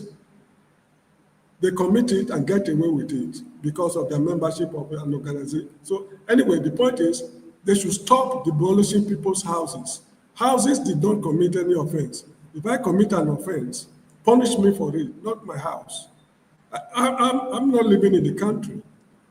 I can build a house in Nigeria, give it to an estate agent who will let it out to somebody. If that person happened to be a member of a cult, it would be very unfair for government to demolish my house because my tenant is a cult member. I remember during the military dispensation, there was a law that they were trying to enforce, that is, if you give your house to an armed robber and he is caught, you, the landlord, will be treated equally as an armed robber. It was vehemently opposed. I remember a man they call Emmanuel Obahiagbo of the blessed memory, died very many years ago. He was running a program they call Many Faces of Religion and Matters of the Moment. They were vehemently opposed to it because an accountant could become an armed robber. And if any professional can take to crime, that does not mean that his landlord is a collaborator. So whosoever is a member of a secret society, be you Ogboni or whatever it is, if you are demolishing their houses, demolish it across board. The Ogboni Society building at Yaro in Benin is very conspicuous. It has been there before I was born. So why have they not demolished it? Why are they demolishing other people's houses? This is what I'm quarreling about, not a question of religion or whatever it is. Thank you so much for giving me second chance. But Mr. James, if Ogboni is a religion, why are they not demolishing the Redeemed Church there? Why are they not demolishing the Winners Chapel? Why are they not demolishing the Catholic Church? It's a diabolic call. Mr. James, the people who said it's diabolic, it is the people who are not practicing it. It's not the people who practice it. As a Jehovah's Witness, I'm quick to condemn Catholic. As a Catholic, they are quick to condemn Jehovah's Witness. This is what religion do to us. You understand? It is the people who don't practice it. The purpose, what is the purpose? If the purpose is right, it is humans that will abuse it. Like humans also abuse Christianity, which is a very good religion. It is humans also abuse Islam, which is also a very good religion. You understand? So all I'm saying is that if they pick that human being that abused that thing, punish that human being, don't condemn the generality of that thing. That's my own argument. Okay. What is their concept? No, excuse me, the kind of things they do is repugnant to reason and the laws of the land. Okay, Cannibalism, for example, incest. You can be a member of that society, your wife will be my wife in that society, whereas in the actual world, she's your wife. And when I make her pregnant, it's your responsibility in the actual world to look after. These are type of despicable things they do, which is against the customs and traditions of the people. So, all right, guys. It's not my let's not derail the conversation from, Thank you so much. away from what we're talking about. But James, somebody sent me a message for you.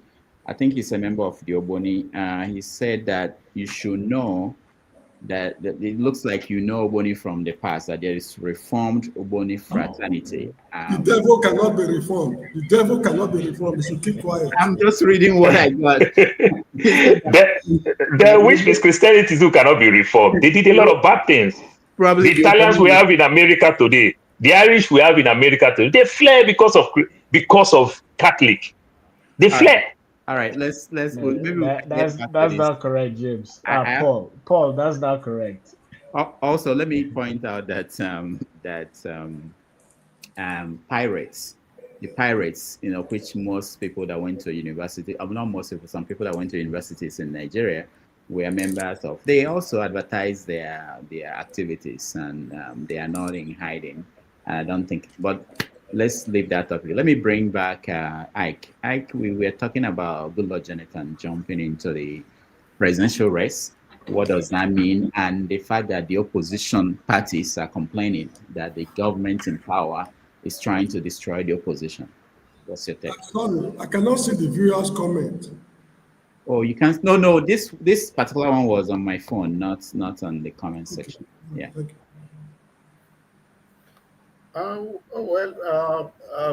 Dr. Damages, in Nigeria, we live in a country in Nigeria where everything is possible, right? I cannot stop Jonathan if he wants to become president of Nigeria again. I don't have the power to stop him.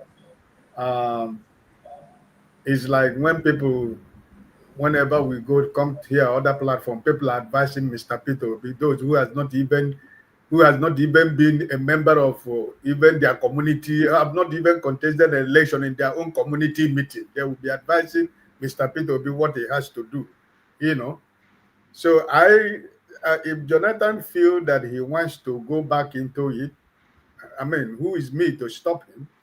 But I think that those people that are calling on him to come into it, he knows them better than me. He just made like when you were giving your intro, you just said politicians are liars, backstabbers, deceit, so he has been there. So he knows it. So if he wants to do it again, who am I? But like, as you said, there are so many legal interpretations on his own case. I don't know. I'm not a lawyer. I don't know what the Constitution says. I don't know what the law says for him. But if he wants to join into the murky water of politics again, he can. You know what he saw when he was there. So if you feel now that is more refined, like as you said, refined the Ogboni, maybe they have refined the Nigerian political space for him to come back. Well, I wish him all the best. On the case of the political opposition, it's not that they are saying it's a fact, it's what is going on. Like now, all of them are crying. It's all about Mr. Peter. Where is he going to contest the election? Everybody's crying. So everybody wants to know. Wike is more interested to know which party Mr. Peter is going to contest in 2027. To the point that Kenneth Okonkwo is crying yesterday. He doesn't know where Mr. Peter is. So you see, this is the kind of politics I want Mr. Peter to continue to play until he reaches the time he's going to tell us what is it. And also, why am I saying this? I stand with him. I'm not going to advise him, but I stand 1,000,000% the way politics is playing right now. Because in the Nigerian political scene today, the only two politicians in Nigeria that has a block vote is Buhari and Mr. Peter Obi. There is no any other politician in Nigeria that has a block vote. You mean Tinubu or Tinubu? No. Buhari, sorry, not Tinubu, Buhari, sorry. Mr. Buhari. The only two politicians that had a block vote in Nigerian politics today is the late Buhari and Mr. Peter Obi. They are the only two politicians. So all these people who are saying, what is he going to be? I don't know. What is he? Is he in labor? This is what is going on. That's why I said from the beginning, these present people that are in government has no program. And that's why they are doing every humanly possible what they are doing to make sure that there is no strong political opposition. So it's not like because Dr. Damage is a journalist or you are the moderator of this program, you play ignorant of the real fact what is going on in Nigeria. You are a Nigerian. You are part of Nigeria. So even though you're a moderator or you're a journalist, you know the fact, and because these people doesn't have anything to offer Nigeria, that's why it's going like that. So if Peter Obi come tomorrow and tell you, okay, I'm going to be on SDP, tell me any political party doesn't have a problem. Why? Because of Mr. Peter Obi. Everybody is after where is he going to be. So it's good like this, that at the end of the day, we shall know where. So there is no political opposition.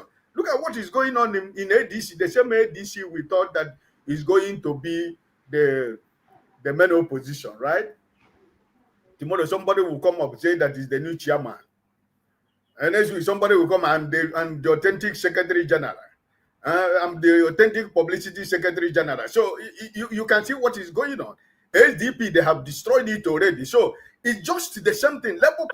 Okay, they told me that I learned that INEC said that they did not recognize Aburi. I asked question here last week. Nobody answered me. Has INEC removed Aburi from their portal? Is the name of the man still at their INEC portal? If he's still there, so who are they deceiving? I don't know, because I'm asking if anybody who knows should let me know. Because if INEC said now that they don't recognize Aburi and his executive, my question I asked last week, nobody could tell me the truth. Is Aburi's name still at INEC portal as the chairman of Labour Party? Because if INEC said that his name is still there and they're telling you now that is no more, they don't recognize him as the chairman and his executive, it's just the game. It's just the game that they're playing. So, my brothers and sisters, 2027, I believe that this man is going to be one-time president. I said here last week that one thing I'm beginning to realize after 2023 was the choice of Shetima as the vice president, Muslim ticket. And I'm beginning to understand that right now that Muslim ticket is going to be a time bomb in 2027 because they will want to change the team, right? We are watching the Nigerian political scene, right? So that whatever they are looking in opposition, they have it already. They have a time bomb already in APC. So let's watch what is going to happen. I'll leave it there. All right, thank you, Ike.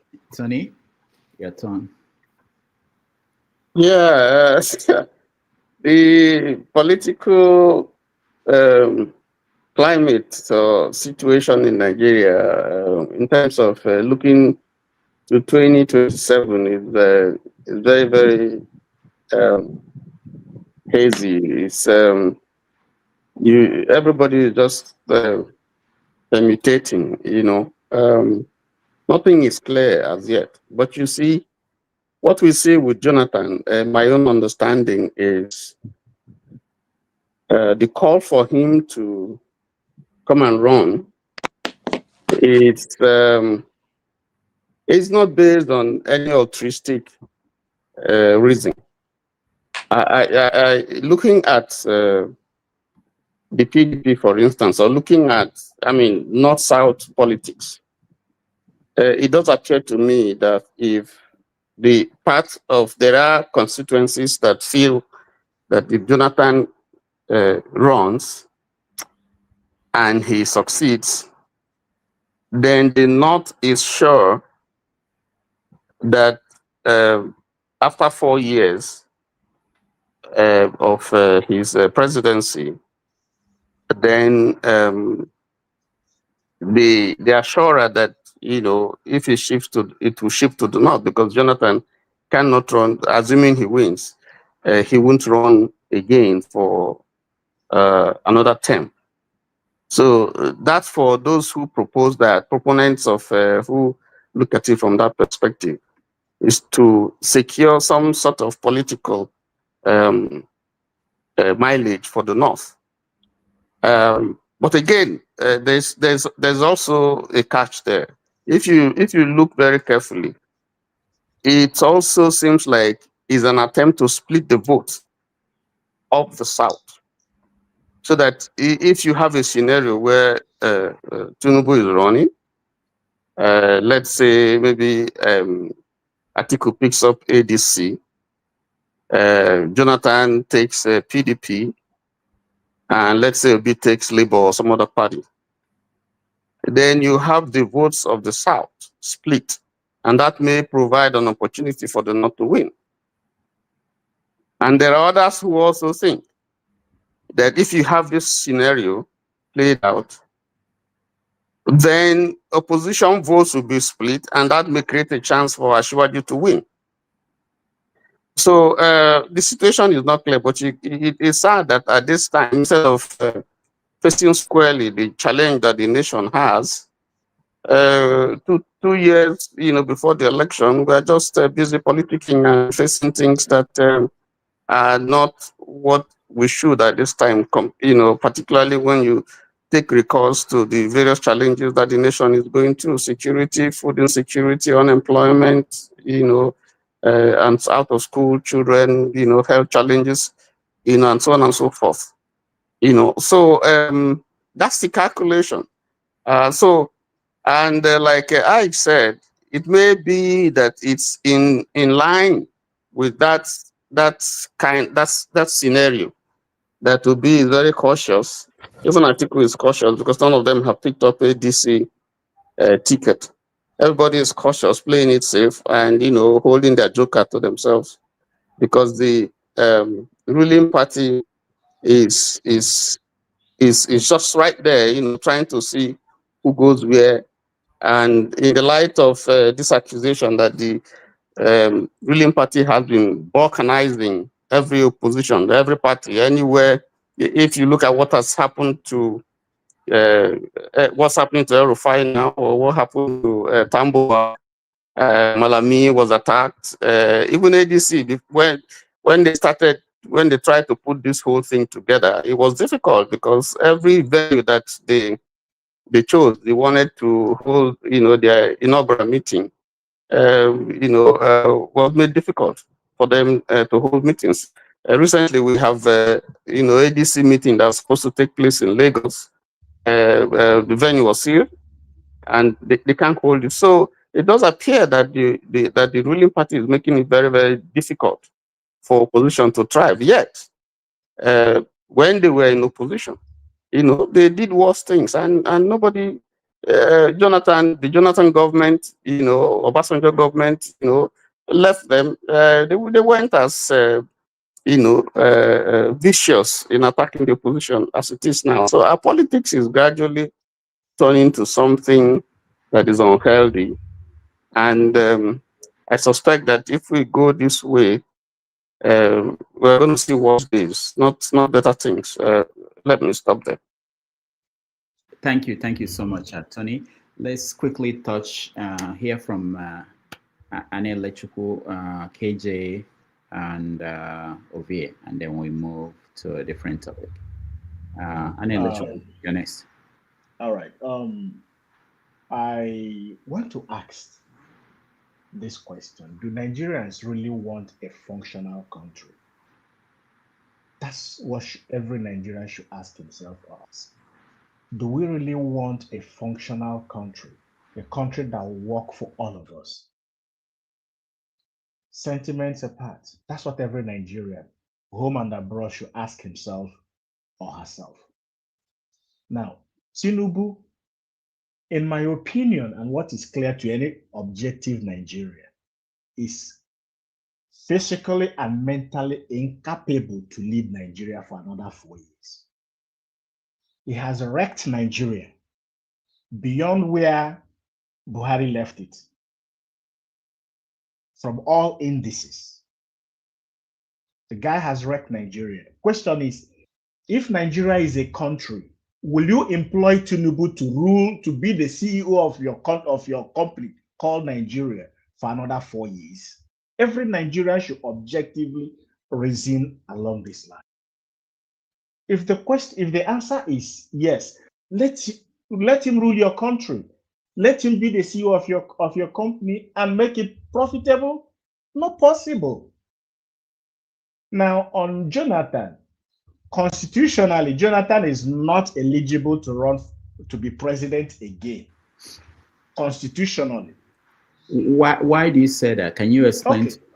All right. The 1999 Constitution stipulates 8 years for a president, for someone to be president of Nigeria. 8 years. So if Jonathan has been president for 6 years, if he's voted in again to be president for Nigeria for another 4 years, that is beyond the 8 years. So it's either when he clocks 8 years, he will step down for the other person to continue. That's 1999 Constitution. Leave the amendment Buhari made in 2018. So if that 2018 Constitution comes in, is applied, he's equally not qualified to run.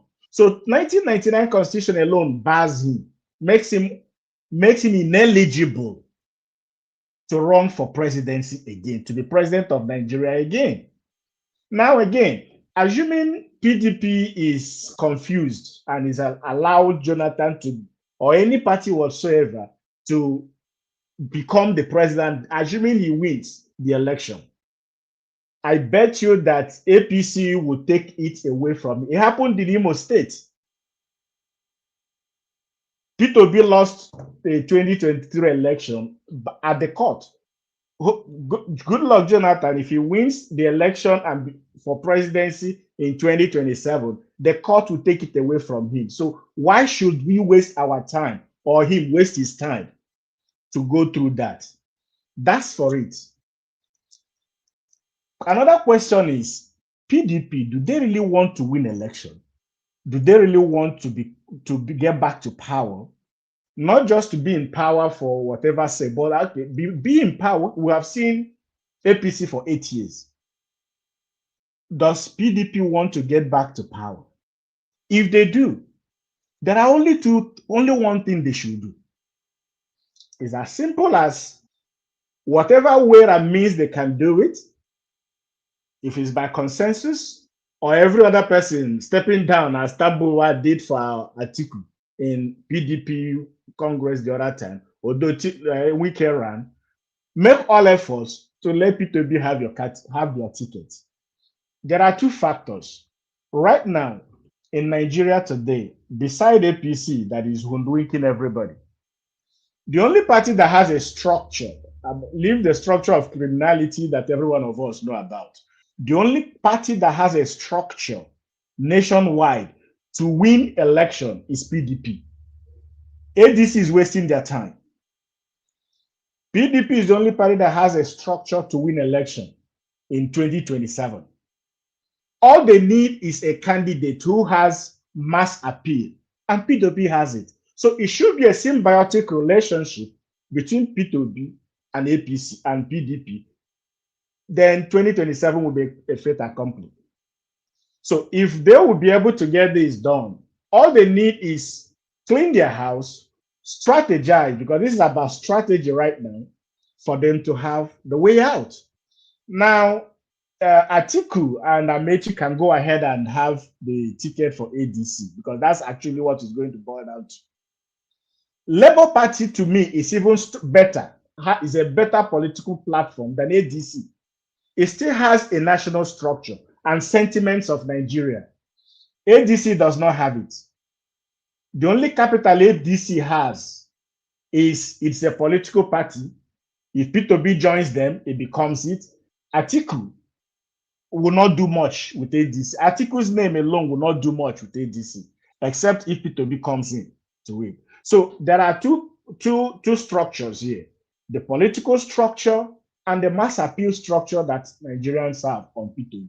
So if these two parties will understand that they need each other, PDP needs P2B, P2B needs PDP. This is just the fact. If they will be able to harmonize themselves to this, then we know that at least in 2027, Nigeria will be out from this hole APC have put us for the past 12 years. Now, regarding the 4 years, the fact is this: the North has been leading Nigeria for 8 years under Buhari. The South under Tinubu has done it for 4 years. Any Southerner, no matter who the person is, that wants a Nigeria for all, that is honest and objective to himself, cannot be president for more than 4 years again. It does not matter what pressure you're giving onto. Nigerians, any Southerner, who becomes the president of Nigeria from the South and gets into power in 2027, that person should do 4 years. If Peter Obi gets in there, no matter what, he becomes Abraham Lincoln of America or Winston Churchill of the UK, he should be 4 years and he should be out of it. So now there is a very important thing Nigerians are not talking about. Why everybody is afraid of Tinubu and the APC is because there is no electoral reform, and that's the critical factor. Electoral reform. If there is electoral reform and the votes will count, Nigerians should go and sleep and just go and vote. Then their vote will count. But the way it is, for 4 years, almost over 2 years, nobody has said anything about electoral reforms. Not even the opposition. Of course, APC will not champion it. I'm surprised that the opposition members in the National Assembly are not talking about political reform. And that's the most critical factor in this election moving forward. Now, will Peter Obi do anything in 4 years? Yes, it's possible. If the guy in Enugu could do what he has done in 2 years in Enugu, then 4 years is long enough. If Alex Ochi could do what he's doing in Abia State in 2 years, then 4 years is long enough. We're not looking for a messiah that will solve all the problems of Nigeria in 4 years. We just want a Nigeria that will pull Nigeria out of this dungeon we are in, put us in the free world, then Nigeria can now move forward from there. That's all we really need. It's just like we are stuck in a ditch. We just need a tow truck to pull us out of the ditch and put us on the road. That's what Nigeria needs for 2027. So in my opinion is that every Nigerian has a role to play. It does not matter where you are, whether you're in Nigeria or you're out of Nigeria. We just really need to ensure that Nigeria works. Whoever you can tell, let Nigerians who are there, because we cannot do anything regarding electoral reform, like telling them like putting them on the National Assembly to get them. But the Nigerians back home, we should step up our advocacy for them to know that electoral reform is the way forward. As for us, we can do, and Nigeria can be a better place. Let me anchor it at this moment. I have other things to say, but let's move on. Thank you, Anne Electrical. Let me go to KJ. We have to round up this topic and move on to other things. KJ, I'll give you 3 minutes, and every other person comes. Why would you want to give me 3 minutes? This man almost spoke for 30 minutes. No, because we're out of time. But go ahead. Yeah, but you should have checked him. He spoke for so long. Anyway, I agree with what most people, especially my brother Ekpa, said. Let's you see. I think we are giving this issue or giving APC, overrating them. We all know that APC didn't get to where they got now because they win election square and clean. We know that the system was manipulated, and the system will still be manipulated because those who are the adjutant of that manipulation are still in place. They've not changed their mind, and there's no indication that they're going to change their mind even tomorrow. Mohammed or whatever Yakubu is still there. The INEC officials are still there. The court and the Supreme Court justices are still there. The Wike who owns the Justice Department or Justice of Nigeria, in my opinion, is still there. So, and the police they use in executing it are still there. All see police people. The IG is still there. So, what are we saying now? Saying that Tinubu became president because he was able to defeat and got votes? No, we know that that's not true. So let's first of all give credit to the Nigerian people who were able to say in their own estimation, on their own opinion, that they didn't want Tinubu, but the system, which they are also part of, gave APC the opportunity to take over and constantly and continuously have been the thorn in the flesh of Nigerians.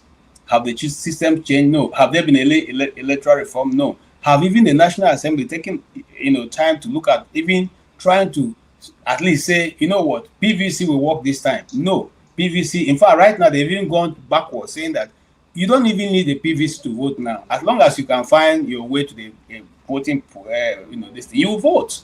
So, if that is the background which we are discussing, then let's not give APC too much room because they didn't win in the first place.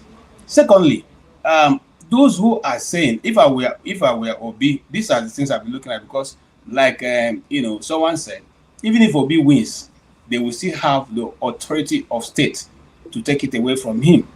Now, people sometimes come to analyze and say the North is supposed to be, the power is supposed to be going back to the North. Do we discountenance the fact that the North has ruled Nigeria for more than, what about the military rulers that ruled? Are they not from the North? Was that time not a government? Did they not make laws that govern Nigeria till today? Are they not the ones that split Nigeria into the state that it is today? Is that not law in Nigeria? Why then do we come to this program or go to the media and then we mount that stupid kind of concourse view that the North, it must be? No, that is wrong. The North has been in power and these people have been there. Whether we like it or not, those are the people who actually balkanized Nigeria to where it is today. And then we are still saying, hey, it must be North. Why must it be the North? Why must everything be pandered to the North? Why must they not be the one to determine what will happen in Nigeria? Are we not Nigerians? Then if we're not Nigerians, tell us we are not Nigerians. So our views don't matter. Then we'll just, give up and say, okay, Sera, let it be the way they want it. But if we are not going to do that, then let us stop saying, after 4 years, power must go back to the North. Those other ones since 1960 are not coming to this place. Who they have been? Is it not Nigeria they were governing? It's not Nigeria. Okay, so if that be the case, then let's move on a step forward. Do we still, just like the last speaker said, are we interested in having a nation? Let me help you and answer the question. The question is no, we're not interested. Look, let's judge from the last local government election. Who are the people who stole the ballot boxes? Who are the people who beat all the people who went to vote? Is it not the same people, the ordinary Nigerian, me and you are talking about and fighting for? So if they are not interested in changing, how then do we change? If we talk, they'll say, those of you in diaspora, come and do it. Have you seen anybody going from diaspora to go and now help you fight for what belongs to you? Where has it ever happened? We can only give you the support we are giving, which is what every other nation who have become something, the people who are outside of those nations, help to push that. But we are not going to go there. And if you are expecting us to go there now, become, before I came onto this program, there's a journalist, a friend of ours who, just a few days ago, the police dared to take seriously, So we are saying that we're looking at a system that do not respect whatever law that there is. And so at any moment, you can be weeks away. And if you don't have anybody who you can contact, who is so powerful that can turn around the situation, my brother, you are gone. You are gone and gone forever. In fact, sometimes you are the mercy of those who took you, because they can take you to anywhere they like and nobody will ask. So what is the way forward? Is Obi able to make a change? Yes. Is Obi going to get that platform? No. But I like what Obi is doing. Let him put them in this nightmare that they are in. They don't know whether he's in APC, PDP, whatever. It's best for him, because the game is that they will find out where it's going to be, and they'll probably frustrate or make that party non-existent, so he will not have a platform. So far, so good. Anybody can say anything they want to say about him, it's okay. Because like I keep saying, he's the only person who in the Nigerian system, not even the great Azikiwe, when he came third, was the media talking about him. Not even the great Awolowo was the media talking about him. It's only Peter Obi that the media have chosen to be talking about every day. In fact, once you don't mention Peter Obi, your media will lose popularity. So you must have to be mentioning him, carrying him as a, and once you mention President Tinubu, then the next person is Peter Obi, the governor. Somebody must be saying something about him. If it's not the people outside of the southeast, it will be the one of the Efulefu in the southeast, like Kenneth Okonkwo, whose only speciality is looking for what to say about Obi. He doesn't have any other thing on his in his plate. So whenever they want somebody to find, and he's a very good speaker, we must give it to him. Whenever they want to find somebody who can address the issue very, very well with Oyibo, they will go and bring him, and then he'll be on the national TV all through that week. It will be kind of a my brothers and my sisters. Let us wake up from the nonsense. Okay, we don't want a country. No country ever developed that way. No country. The people that you are fighting for, it's the same people who will say, hey, if they pick you tomorrow, say, hey, let him go. He do the talk. This boy self, I don't know, what does he want? It's just leave these people alone. The same people that they don't care. Now, my final conclusion. You see, the pain never plenty. When we start paying the five naira increment next January, then the chickens will start gradually coming to roast. Thank you so much. All right. Thank you, KJ. Doctor, please don't forget me. I have not contributed on this Jonathan issue. Oh, I didn't know. I've Yes. been hearing your voice. Okay, sorry. Let me mention one thing. Sorry, Doctor. Look, I am one of those who love Goodluck Jonathan. I went out and I did do a lot of things when I was there because of Goodluck Jonathan. But at this point, I want to draw attention. I don't know politics, so he's a bigger person. But if the Nigerian society is what I have studied, they are only bringing him back to destroy that small image that he was able to escape with. Let him just face his front. He has done his own. Nigeria didn't think he's a messiah. Why is the North now so concerned about a messiah coming from the same person who they say is clueless? He's a goat. In fact, he put a goat to contest against Jonathan, they would have voted a goat. And now they are telling you, and some people, stupid people around you are telling you, Oga, it's time for you to, change your name. You could change nothing. They get you that in fact, you won't even win.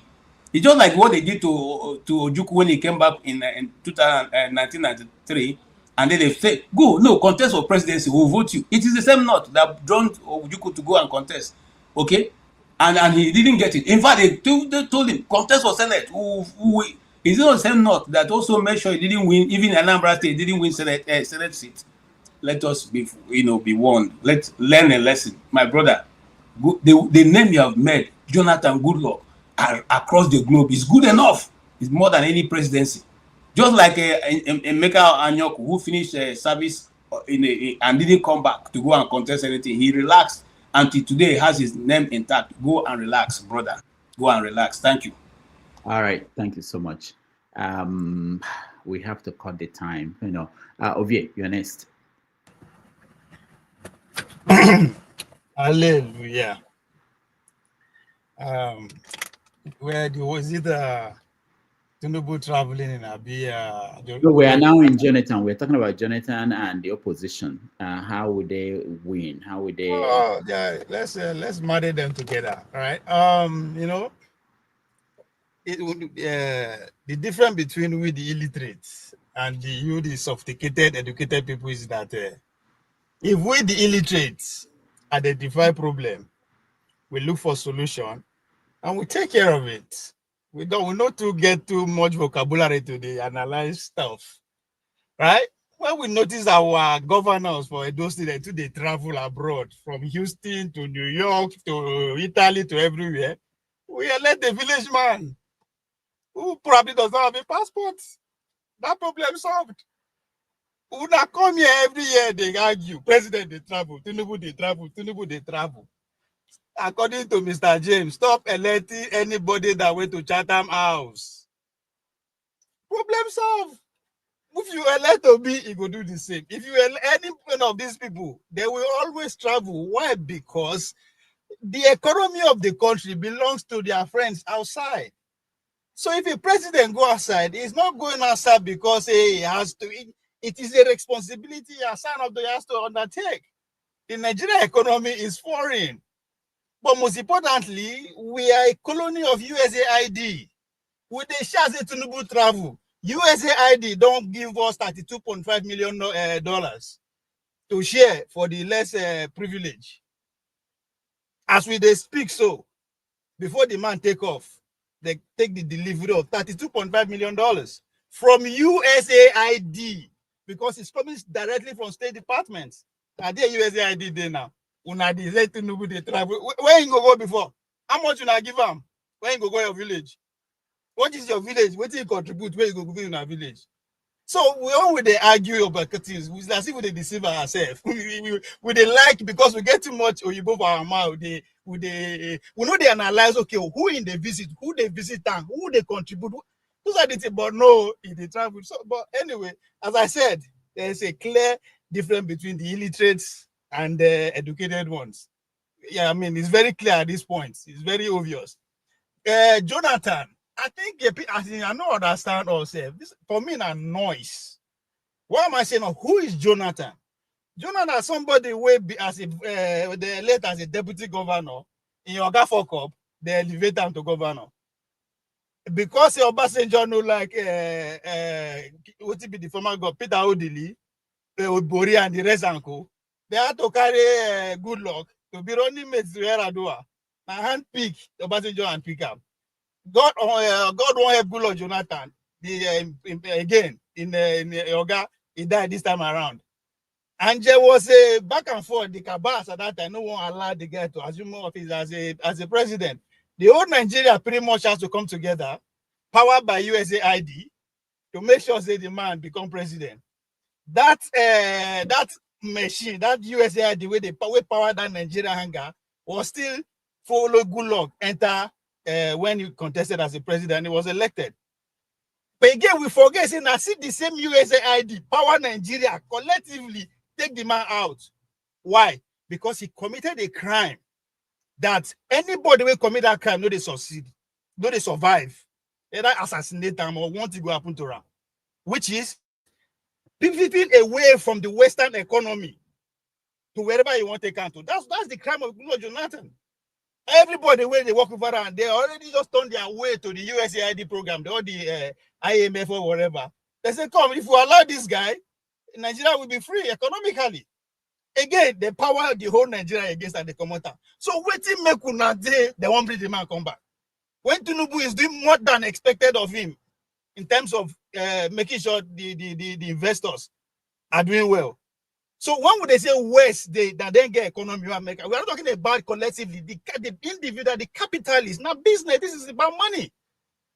So all of us go agree today. Tomorrow we'll come again, we'll begin argue the same thing. Like, what's going on? And that's why I go back to where I belong. We illiterate. We don't, there's no more vocabulary. We just a plan. By the grace of God, we won't go bring Mumu come one person we know the year, even when Saibo Yoruba's president. Moku see I will take it down. Because that is the only way we go take them free. All of us collectively agree the influence of the West, those people out there, they will go come they argue why Bola Tinubu the trouble. We ain't gonna go before. You will do the same thing if you come to power through the same process. You don't get a choice. So the idea, so I mean, we could look at, if I don't want to believe people like me as a conspiracy theorist, listen to Mr. James. He will break down what's happened in Chatham as what it represents to all of us. And I don't see anybody that disagree with him. But guess what? We'll go see a late one of them. They will come back. This person is traveling. Why is he traveling? Why no go travel before? How many media call out the $32.5 million that USAID give us today? How many media? How many presidential candidates actually criticize that? What is it for? So when Tinubu begin share money legally, because that is what that money is for, they say, go and share to the less privileged who are suffering from the policy that you are giving us that is making us richer. So by the time the man will begin share money towards the election, we'll go say he's buying votes. But we know the source. So we come here, we just speak grammar. Anyway. Okay, Ovie. Yes. Tinubu in the last 1 year shared 450, I think, billion conditional cash transfer. Yes. He didn't wait for the whatever loan or whatever. No. The loan has been The loan has been coming consistently since he took office. There's $1.1 billion. I'm not making all this thing up. I'm not making it up. So it's been coming consistently, and it's not going to stop. They go see they come very soon, and EU go come. EU go come. Saudi Arabia go bring come. We don't interrogate these resources. Then they wonder why I go switch off our results. We wonder nobody, even international community, keep quiet. Why they not go keep quiet? Because they invested directly via us. So I mean, it's just I don't know. It's very easy to be Nigerian president. Too. Don't forget the noise where all of us they make. Give some few people money and people to the west. You are in. All right. Thank you, Obia. Let me just, before I go to Paul, let me mention that tomorrow on 90 Minutes Africa, we are going to have a double decker show. We are going to have one before the other, and it will start at 11 a.m. New York, which will be about 4 p.m. Nigerian time. We are going to have a traditional ruler, His Royal Highness, Engineer Modum Nick Obi. Will be joining us at 4 p.m. Nigerian time tomorrow. He will talk about the role of traditional rulers and institutions in preserving Nigeria's values amid rapid change. And he has about 87 years. He was there before the war. He was a student in London during the time that the coup was, plotters were planning the coup, and he was there during Biafra, and he would tell the story of Nigeria from his own narrative and how the party played and how he sees the country moving forward. He was also a special advisor to Governor Peter Obi when Peter Obi was governor of Anambra State. So a lot of things that we can pack in the conversation with him tomorrow. And after we finish talking to him, we are going to have probably the most famous guest we've had on the show, which is Dr. Franklin Obumweze. He will join us at the usual time of 1:30 p.m. New York time, which is 6:30 p.m. Nigeria. Obumweze will join us to talk about what's the new part now for those who are looking for self-determination, whether it's the Ogoni country or the Yoruba nation or the Biafran nation, following the conviction of Simon Ekpa in Finland. So he will bring it up and give us, he's a human rights consultant, and knows a lot about the law and all the situations across the country. So Dr. Franklin Obumweze will join us at 1:30 p.m. New York time tomorrow for the second part of 90 Minutes Africa. All right, let's go to Paul. Paul, we are trying to round up conversation on Goodluck Jonathan, opposition, and their complaints about the government in power basically stopping them from being opposition party. Where are you? Yeah, I'm here. I'll try to rush. Okay. Okay, Doctor, I think coming to Jonathan, it comes in two ways. So, but we don't know the mind of Jonathan, because Jonathan is very, very hard to predict. The man, he drinks a lot and is weak. At the same time, he's educated. So you don't really know. You go there. Why did you go there? You don't know the mind. You don't know the mind of Jonathan and every other thing. So one way, the North might use Jonathan to weaken Tinubu, because Tinubu is losing popularity heavily in the North. And remember, I think Tinubu got almost 70% of his vote from the North, 2023 election. So if Tinubu lose popularity from the North, if he didn't get those votes from the North, and if they split it with the South, where if Obi come outside, say Obi come outside from Labour Party and Jonathan is coming from PDP, naturally, South will naturally give Jonathan their vote. You understand? Good percentage Jonathan will still get from Southwest, like Lagos and every other thing. Obi will also get again. So this will weaken Tinubu. That's a good strategy from the North. Then on the flip side again, let's say truly the North wants power, but they want the South to use their own 8 years. Then the power comes to the North. The only way that they will do it, that will be easy. They don't need to close door and do any meeting. Because if they close doors, my big brother, Mr. James, will say now, court. Let Atiku just endorse Jonathan freely, that I'm giving Jonathan my support. I'm telling you, Atiku will enjoy that place that somebody like IBB is enjoying today. If Atiku is not coming out and they give Jonathan their support, you understand? Which means the North, like they say, we want our good luck. Now the North will campaign, they will remind the North all the Alamajiri schools that Jonathan built, all the good things that Jonathan did. Jonathan really did a lot in the North. when those crises was going on and everything. They would change the mindset of the North. They will remind them all the good things that Jonathan did. And if somebody like the likes of Atiku, these big supporters, they support Jonathan, El-Rufai, these big supporters, they support Jonathan, Jonathan have a good chance. You understand? And the North, you take it or you leave it. No matter how my very good brother KJ will talk, the North have the power. And I will use a great man, somebody like Jim Wobodo will say, minority, we have their say, but majority, we have their way. You understand? It is the underdog that cry. It is the underdog that criticize. You understand? The big bully just go ahead and bully and get whatever they want to get. The North is still holding that cane. You understand? So if they give Jonathan that support, but if they want to give Jonathan that support in a closed door meeting, it's also another coup. You understand? If Atiku stand up today, just pack all these people like Wike used to do and said, I am not contesting. I am giving Jonathan my support. Pick these big guys from the North. I am telling you, it's finished. The power is going to the North. And the North is picking Jonathan, knowing fully whether he's going to do one term and the power is coming for them. And Jonathan will naturally give it back to them. Just like as Atiku, late Buhari did with Tinubu. Tinubu give him all the support and he pay back in kind and give Tinubu back.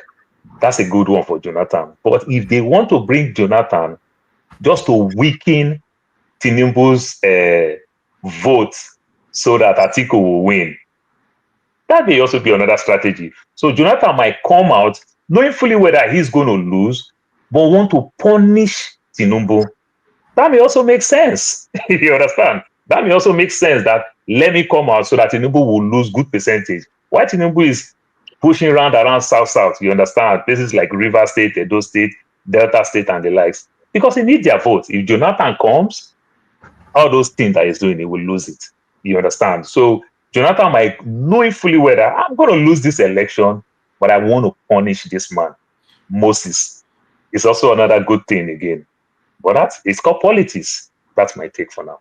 All right. Thank you, Paul, for that. Man of Prestige, comparable facts. All right. Welcome to the show. Yeah. Greeting everybody. I'm not going to take that much time because I know you want to move. Sorry, Doctor, let me leave. I'll join you back later. All right. Yeah. Thank you. So having said that, I think we are flogging everything. Everything we are saying here is matter of, nobody knows exactly what's going to happen. I mean, what Paul was saying, they are doing this to punish Tinubu and otherwise. Nobody knows. And Jonathan hasn't even come out and said that he's going to run. So we are just here speculating. But in my own opinion, the reason why they not want him to run, they believe that, he cannot win, he cannot run again. But they have not really followed the Constitution. There's a constitutional lawyer that came about a week ago and said that, Jonathan is not permitted to run again. And I'm going to put Nigerian Constitution 137, section 137, subsection 3, categorically stated that anyone who has completed another presidency term and run again for 4 more years, which Jonathan has did, is not permitted to run. I mean, it's very specific. Let everybody go and pull it. 137, subsection 3. It's right here. So I don't know why people are speculating Jonathan may want to run. Even at all, you run.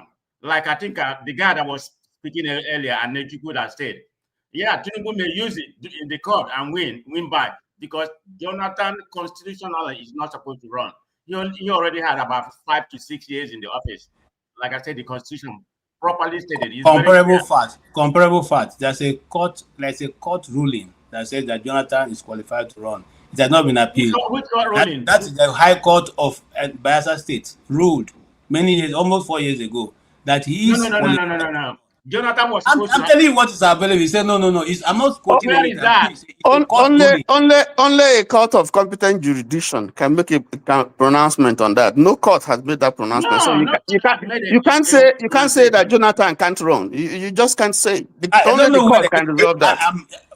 Change your name back to Man of Prestige. Your facts I'm even telling him there is a man, 2 politicians went to court to try to stop Jonathan from running. The court ruled that Jonathan can run. That's the High Court of Bayelsa State. Or what? I'm telling you, High Court of Bayelsa State ruled. It's there. Check for it on the internet. Just like you're putting me today. Check for it on the internet. It's there.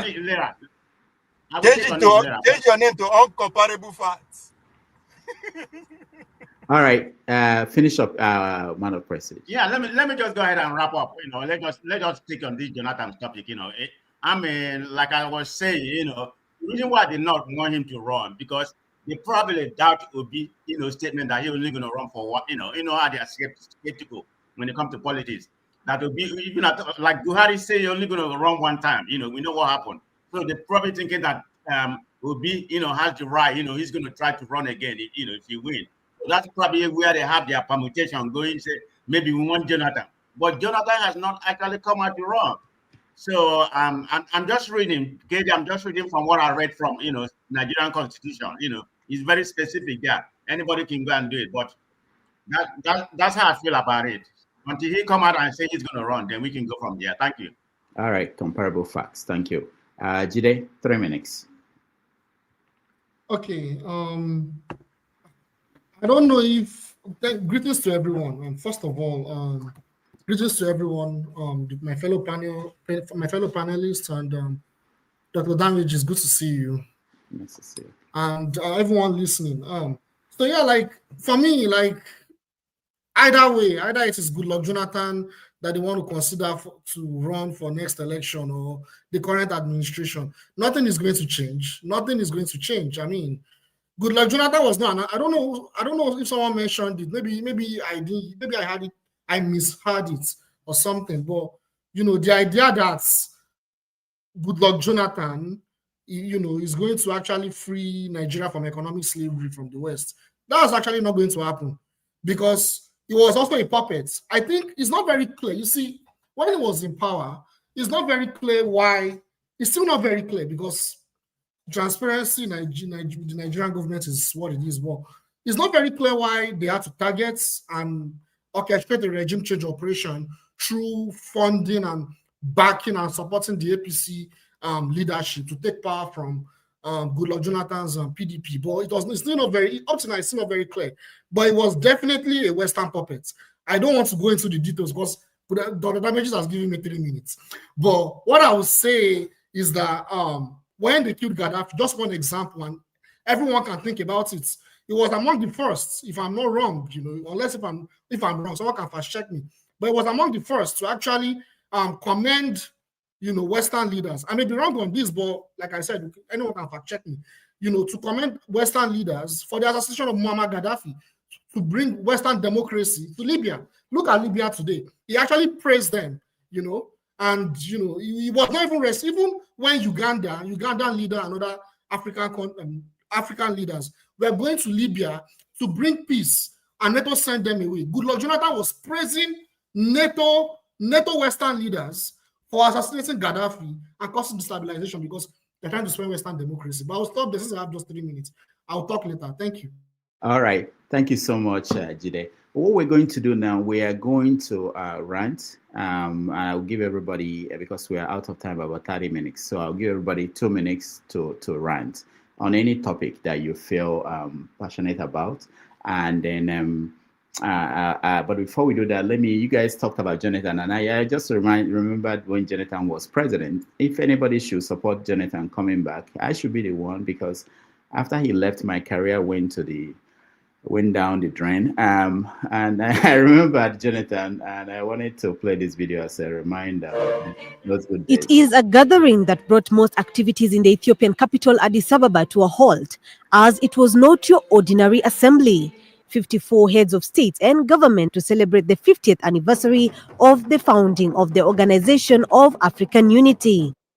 We are shifting from theorizing about human and people's rights, gender equality, inclusion of youth and vulnerable groups, to having these values become part and parcel of our day-to-day modus operandi. We are pleased that today the narrative on Africa is changing.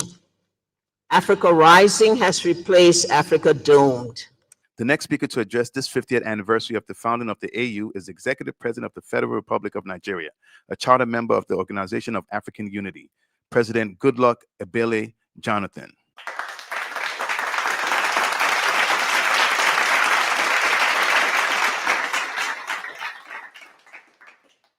President Goodluck Jonathan.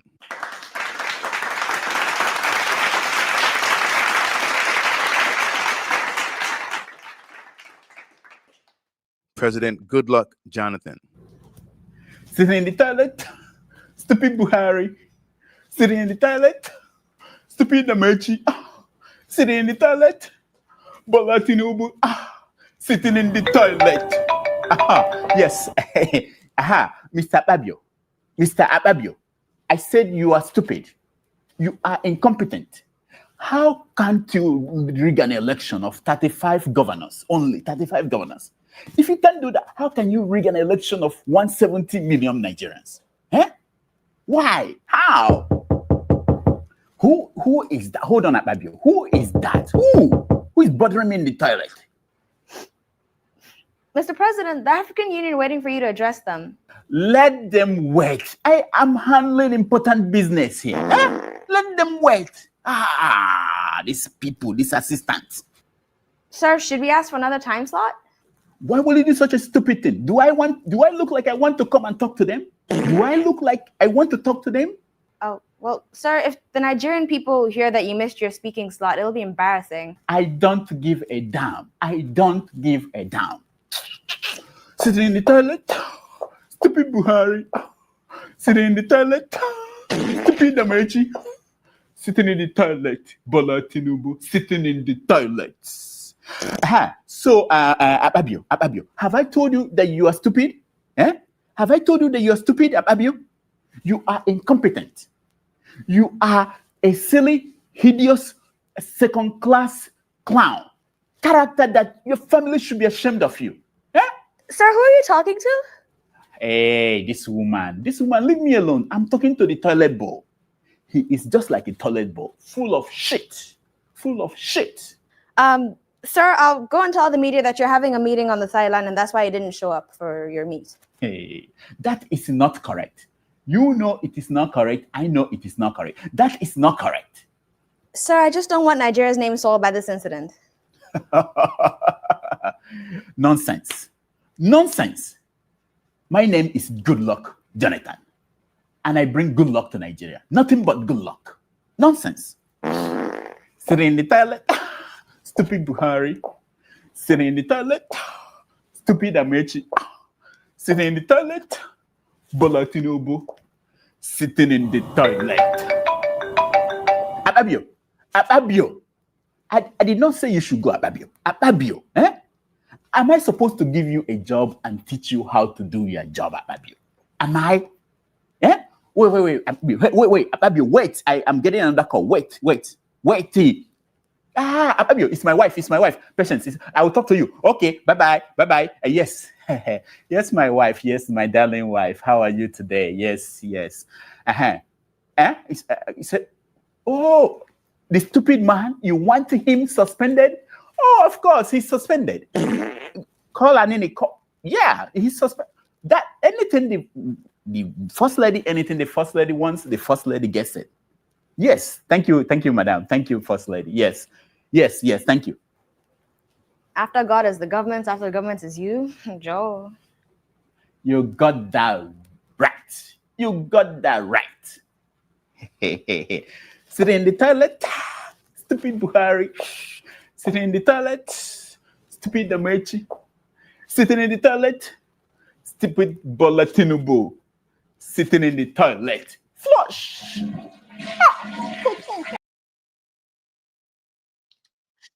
Dr. Damage.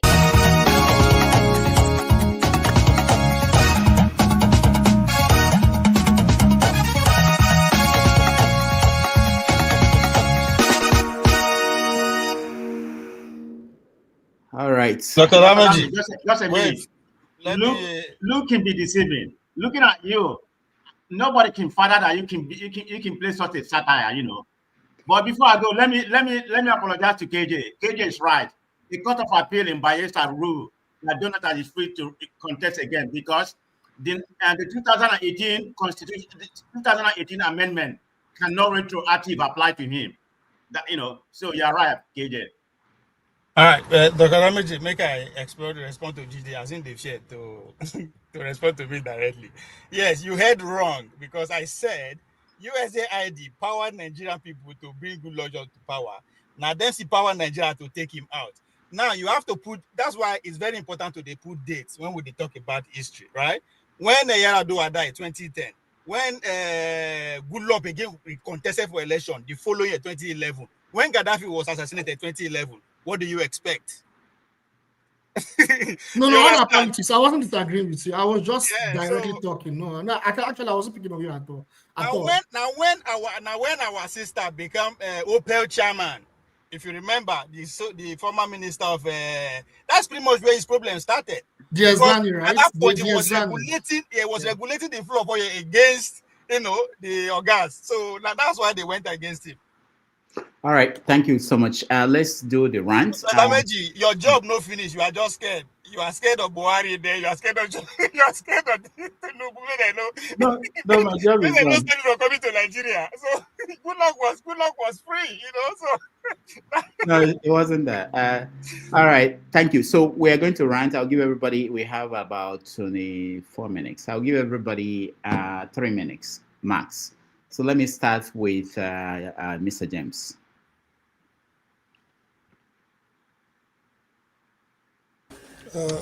3 minutes is too much, actually. Okay. All right, do it in 1 minute. Okay, good.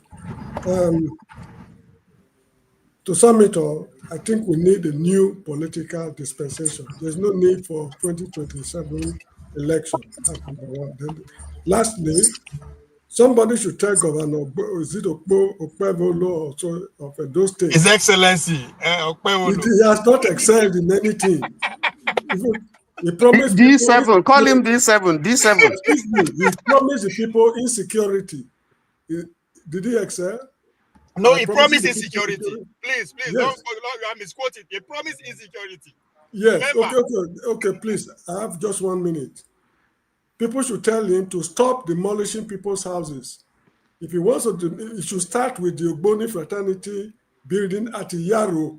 If he's able to demolish that house, then it will be justified. So this cherry picking shows that actually it's a non-starter. That's all I have to say. Thank you so much. All right. Thank you, Mr. James. Let's go to Ike. Ike, you have 3 minutes to rant on any topic.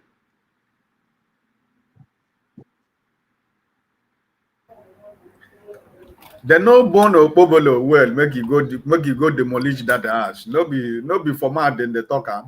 They born and well. Because the people we put on there, all of them are member of the whole thing. So which house you want go demolish? Want go demolish private properties of people. That is Nigeria for you. A lawless country. We are not in governor will wake up one morning and say one thing or the other. My ranting is on your governor of Anambra State, my prayer for people of Anambra State that this man becomes one-time governor. See what he was talking about his opponent yesterday. Everything F9. Everything is F9, F9, F9. And the insecurity is taking over the state of Anambra State, even the so-called capital, Oka. People are being killed every day. People are being kidnapped every day in Anambra State. And he's only busy, chasing shadows of Mr. Peter Obi. It smells wherever Mr. Peter Obi go to pee. He go to smell his pee and go to the podium to do campaign for 2000 next year, right?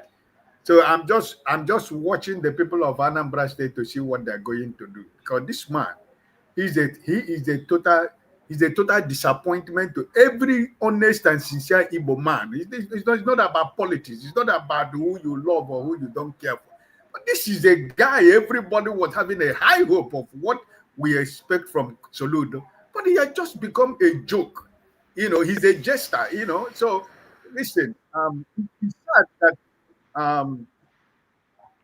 it is what it is in Anambra State, but my hope is that the people of Anambra will speak and make a change. That's what I think. And for Nigeria, they say that Emiloko is a political strategist, right? but he go shock in 2027. Now, one time president he will be. Doesn't matter what they are doing because Nigerians are very resilient people. They are very patient. Nigerians are always ready to, to let go, to forgive and let go. But this one, turn on 2027, I'm sorry. With all his strategies, it's going to be what it's going to be. So I'm praying for Nigerians that are in Nigeria to continue to keep faith alive, believing that Nigeria is going to be better. But they have to be part of it. Anybody who is sitting by the side, they are not doing good to anybody, not even to your children or your grandchildren or your family or your generation. So we should all get involved. It's our country. We cannot run away from it. There is nowhere we can go. It's always remain our country. Even though we don't live there, we are no more there, but it remains our country.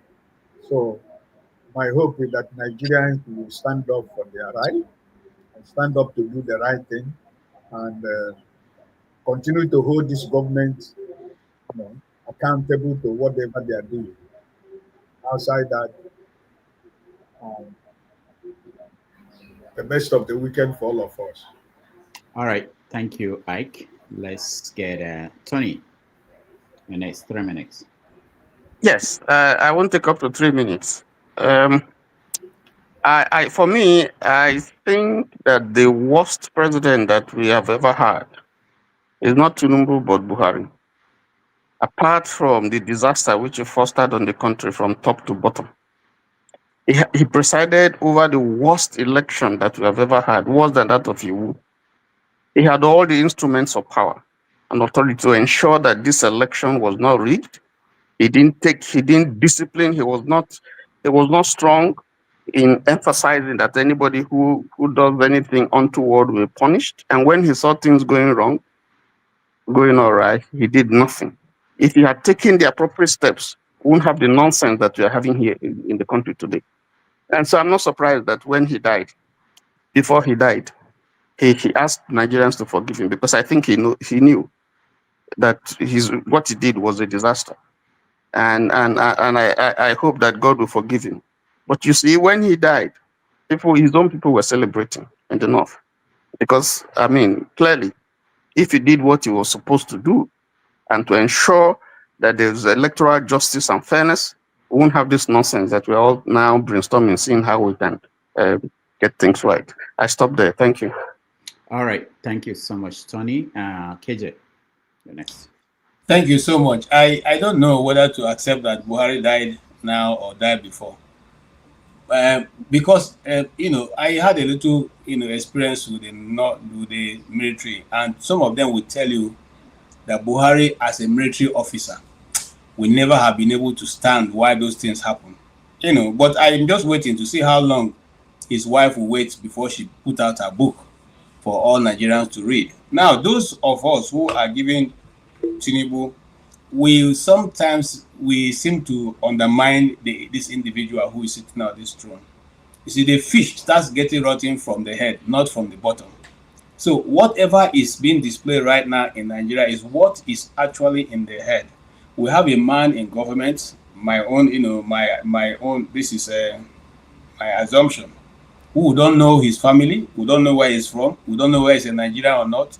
He just showed up, and we all accept whatever he tells us. He don't have classmates. He doesn't have school. The school he went to was established 4 years after he has graduated. So where is he from? Nobody cares. Nobody is looking for that. So we're not even the people who are concerned about knowing what the truth is. Let's park that aside. And we are now dealing with a man who was able to, without being in power, manipulate the whole system to favor him, and even the law courts rule in his favor. In fact, we changed the constitution of Nigeria saying, and the 36 states and Abuja doesn't mean Abuja is a special status. It means that Abuja is one of the states of the federation. And that is what the constitution says. And then somebody comes and tells me that Nigerian constitution has any power. No, the constitution is according to the person who is in power. He reads it the way he wants. And so now we have, Abuja no longer, you don't need to win Abuja now, as like before. So we see how the INEC man who was able to manipulate And the law of Nigeria says that your official function starts and ends on the day. So, in other words, if we are going by the status of public work, 4 a.m. is not public work. Yes, we don't have any 4 a.m. In fact, in Abuja, there was a time we were telling those people who were in the gardens that in the Nigeria statutory this thing, that wedding in the garden is not official. So if you do your wedding in the garden, that you are not official, that is what you are saying. So now, if that be the case, that can be reduced to somebody going to marry his wife in the garden, you say it's not officially recognized by government. What is more, when you have worked outside of the time for which you are not supposed to? 4 a.m. you declared results for Nigerians, and we all accepted it, and nobody said anything about it. That man is still very much in place.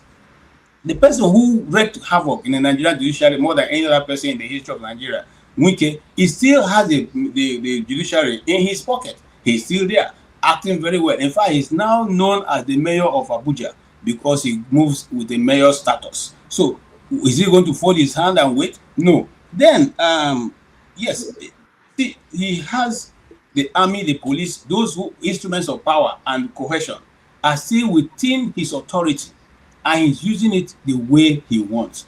Gentlemen, let me ask you, if this individual was able to muster enough courage to put all these people together and then still sit there, even though we know what is done is wrong, and we allowed him, do you think that he's just going to go away like that?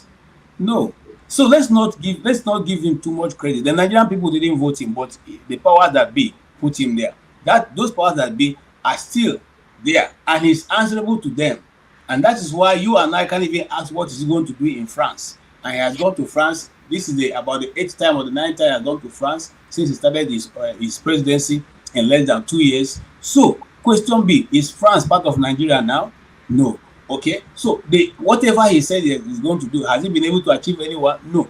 But taxes have been increased, and for the first time, he said on an open TV that he had been able to meet all his budgetary targets and surpass it since August. So whatever he's getting right now is an addition to what he didn't budget for. Okay, and still the Nigerian people are the ones suffering. My question to all of us who are Nigerians is this: if the local government election were held 2 weeks ago, is anything go by? Do you think anything has changed? Nothing has changed. It is the same youths, the same people we are here angling for, the same people we are fighting for, the same people who are saying Nigeria must be good.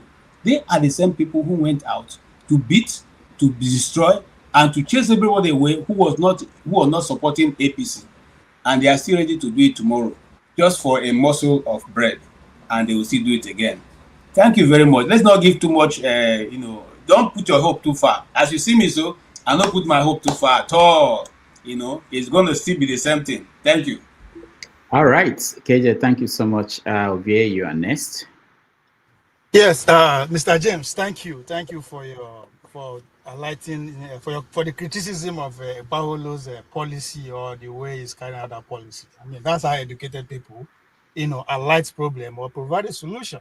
Because anytime we begin to call name character, we are actually praising them because that one no they hold, no they do anything. So, but in defense or in response to the criticism of that him being selective of who to go after in terms of waiting courtesy represent and all that, I will refer you back to the short conversation you and Dr. Damaji, had. I overheard you guys before I came on Animals Farm, which you rightly quoted that all animals are not equal. It's also important for us to understand that in today's world, individuals don't just go out there and grab power anymore. It's pretty much impossible. So what they do, they form network. So that network is nation states, a religion's body, a local government, or a state, or a court, as people would call it, Uboni or whatever. The one thing you should understand that these are network of individuals who have one thing in common. As I said, they're not a religion or not. They operate on every level, just like before I tell you why they operate, just like the days of Dr. Damage in the secondary school, where they form Nobi warriors. The goal is to protect guys from Nnewi and the environment for to protect their women. So they form Nobi warrior, to which is the secretary back in the day. So from that little place to the bigger stage, one thing should be watched out for, which is what They either form to project power, to grab power, to defend power, or to protect people from power. Now, how they carry it out depends on where you do or where you operate. So what you see the government is doing, once you eventually get that power, you target the organization, the group, who you think that they are immediate threats to your power, or medium term or long term, you go after them by either prescribing them as terrorists, as they do with the Biafran struggle and the rest of them, or you prescribe them as they are witches, they are cannibal people, they are whatever. You are in power, so that is your own liberty to describe anybody as you want it. So when you say they prescribe the Ogboni people in 75, of course they lost out of power. So when they come power again, they will do what they reform and all those kind of things. So it doesn't matter how small the group is. One thing is central. They are after one thing: power. Either to protect somebody, employ them to protect it, to defend it, grab it, whatever you want to do. So it doesn't matter how anybody call that organization, either na cabal or na terrorist or whatever. It doesn't really matter. Now just because where you did, just like 9, the later 9. If you did, you go say narcissist. If you did, you say 9. So if you are the power today, I go declare Dr. Damaji Show as one of the enemies of the state. Right now, I don't give out one like that, making the defend himself, making the defend people who go after them. Right, so all I go say is one of the best platform that is projecting Nigeria. So either way, it just depends on where you did in the conversation. So Paul and Mr. James, you guys are just right. It just depends on where they see the whole organization from. Now that's who we are. We are human beings, right? We are human people. People marry just to project power or to go grab power. So at that level, I go say, God, that marriage, they are dangerous couple, right? Because you are seeing it from your own angle. Even our harmless here, as we did, harmless is this Nigerian policy. One day, people go see us as a trend and they go say, "Come, these people, they should be put to where they belong." So I think we should be careful how we, as Paul Riley said. They call names. We are actually selling. If you are the governor, you decide they're stupid and they smoke it, but that does not affect anything. I go, they flex your money. You can insult me all you want. If you don't go plan to take me out, I go do anything that you guys allow me to do. So, we form our own courts. Let's go grab power and run with it until they catch us. After all, Trump now don't grab power. We they catch him. He's going. So, he's a court. After all, na MAGA. They are deplorable. So, this thing again, a language. We get vocabulary for mouth to describe all these things. After we don't go school, now governor of the whole state making money for me and his family. There go. All right. Okay. Thank you so much for that, right? Paul, you are next. Yeah, let me turn it to joke like as OVA said, and I think I'm just enjoying it. I have this funny joke that I joke in my place of work, and sometimes some of my new colleagues believe it. Some of the old ones know that I'm just lying, but I keep straight face and say it. I told them I have 3 wives and 13 kids. And they say, you're crazy. But when I started breaking it down to all these my fellow Americans, I see people who came back to me and said, they never knew it's like this and they like it. So when I make them understand, when you see a man in Nigeria have 2 wives, maybe by what I call Tafabalogu accidental discharge, they cost the man a lot. But how many wives Obasanjo have? He became president. Ibori became governor. Yaradua, many of them like that. Name them. Buhari, name them. They have so many wives. These successful men. A few one that make mistake, accidental discharge, maybe fine boy like Ovie, one girl indirectly rape Ovie become 2 accidental discharge. Then they cost Ovie for it. But some of us who actually plan it, we stay straight like somebody like Isaac Bayo. We no get money now. I don't get money. I can't get money. Okay, you get that. You don't say that the rate. So these are the thing, you know. So doctor, so nothing, no matter how people criticize some of these things, this thing work. And when I argue this argument, I make them understand. Why do you think they call a certain age of people baby boomers? How did baby boomers come? It was after Second World War. The world lost a lot of men. They asked the world to go produce more human beings. They begged people to have more kids. Even white people started having 10, 12, 13 kids. You understand? Around the world, because go look Second World War, how many men die and how many women die? We lost a lot of men. You understand? All around the world. American soldiers, powerful as they are, go see how many American men die in Iraq war, Afghanistan. How many women died? I don't even think 10 women died. These are young, able men that goes to war like the Bible, everybody prescribed it. So when all these men die and they lost their wife, this woman entitled. So some men that are strong enough, if they can pick up 3 women, 4 women, I think it makes the world a better place than to make these women cry for their loved one and at the same time stick to vibrator or whatever they call it, dildo. You understand? So nothing goes in one direction. In another way around, it can favor people. But doctor, my rant is this truck that is killing people. I want to blame the government heavily. I take my time to check Nigeria where you can learn how to drive a truck. You can't even find any even as big as Lagos. You can't even find any proper school to go learn how to drive a truck. I'm planning my retirement. I'm over 50 years. I'm thinking to go work in my city. You understand? To be trash collector and everything because they have good, perfect health insurance.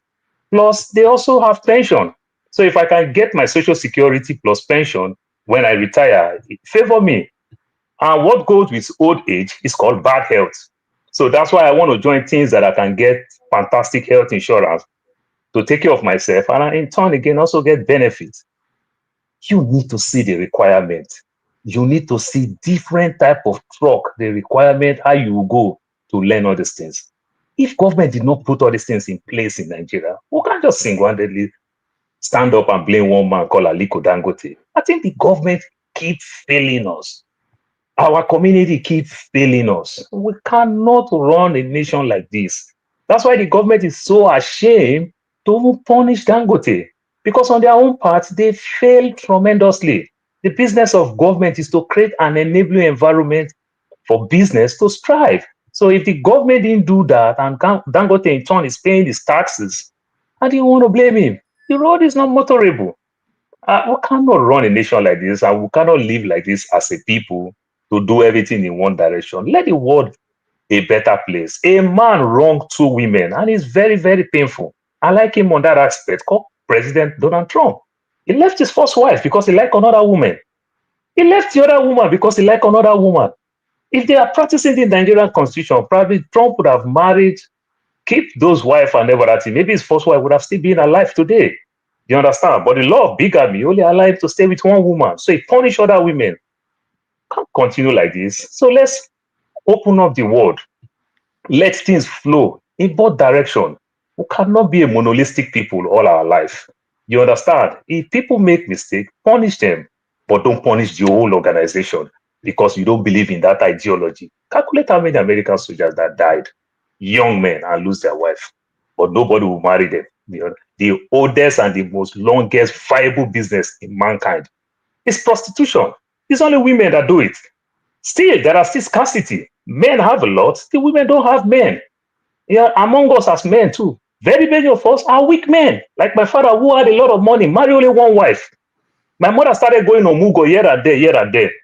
My dad can't eat good food because my mom is somewhere else taking care of another baby. My dad is just suffering at his age. He don't even know how to wash plates, to even make pap. It's hard on him. If he had had so many wives, he'd probably still be alive today. I'll be enjoying him. Thank you. Wow, Paul, thank you so Well, much. you did not do your job, but they give her your ex babe as make it you know. you don't do her well. I fuck up. All right, Paul, thank you. But let me just guess us for a furu. You don't pay for the room. Paul pointed out that people who died during the Second World War, it was about 70 to 85 million people died. So that's big. Put sex to it now, doctor. Find out how many women died to that number of people. You understand? That's why we have baby boomers. Since when this Third World War starts? Okay. So far? Between Gaza, Ukraine, and Nigeria, how many people done that? They never passed 100 million. My brother, if you have what it takes to marry many wives, go ahead. Don't let the society bully you. Go ahead, make the world a better place. Make these women happy again. We have no time. Let's round up. Comparable fact. I met 2 women here in New York with one get 7 wives, one get 7 kids, one get 9 kids. They are all below 10 years old. They are all Jewish women. Oh yeah, let me go now. Go ahead. Okay, thank you very much. I'm gonna pivot to a different angle. and it's something that has been bothering me. It's about Abike Dabre, what she has been doing recently. Okay, Dide, I'm not going to make a generalized statement because I know you are from the Southwest, but I'm going to point out something. That lady is a bigot to the highest level. I don't know why she's in that office. But even what she did recently, what she just posted is can be construed as a cyber crime. So if she not not working with Tinubu, unless the government is making her to do what she do. I mean, a week before, she claimed that where she said out of 20 Igbos in Indonesia, the Igbos are the one perpetuating crime in Indonesia. She has forgotten that crime doesn't have a tribe.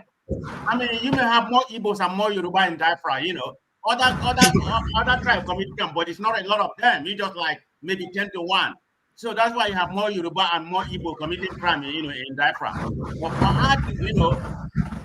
for her to concentrate on the Igbo, I think that's very disingenuous of her, and she should be fired, in my own opinion.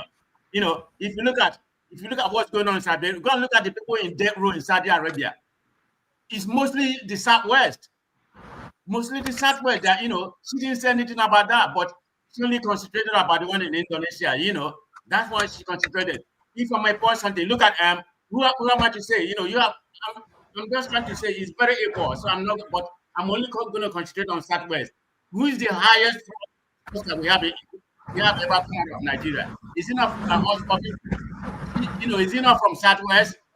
I mean, we have Abidemi Rufai, we have Babatunde Francis Yemi. I'm just saying, there's Igbo and Yoruba committing crime.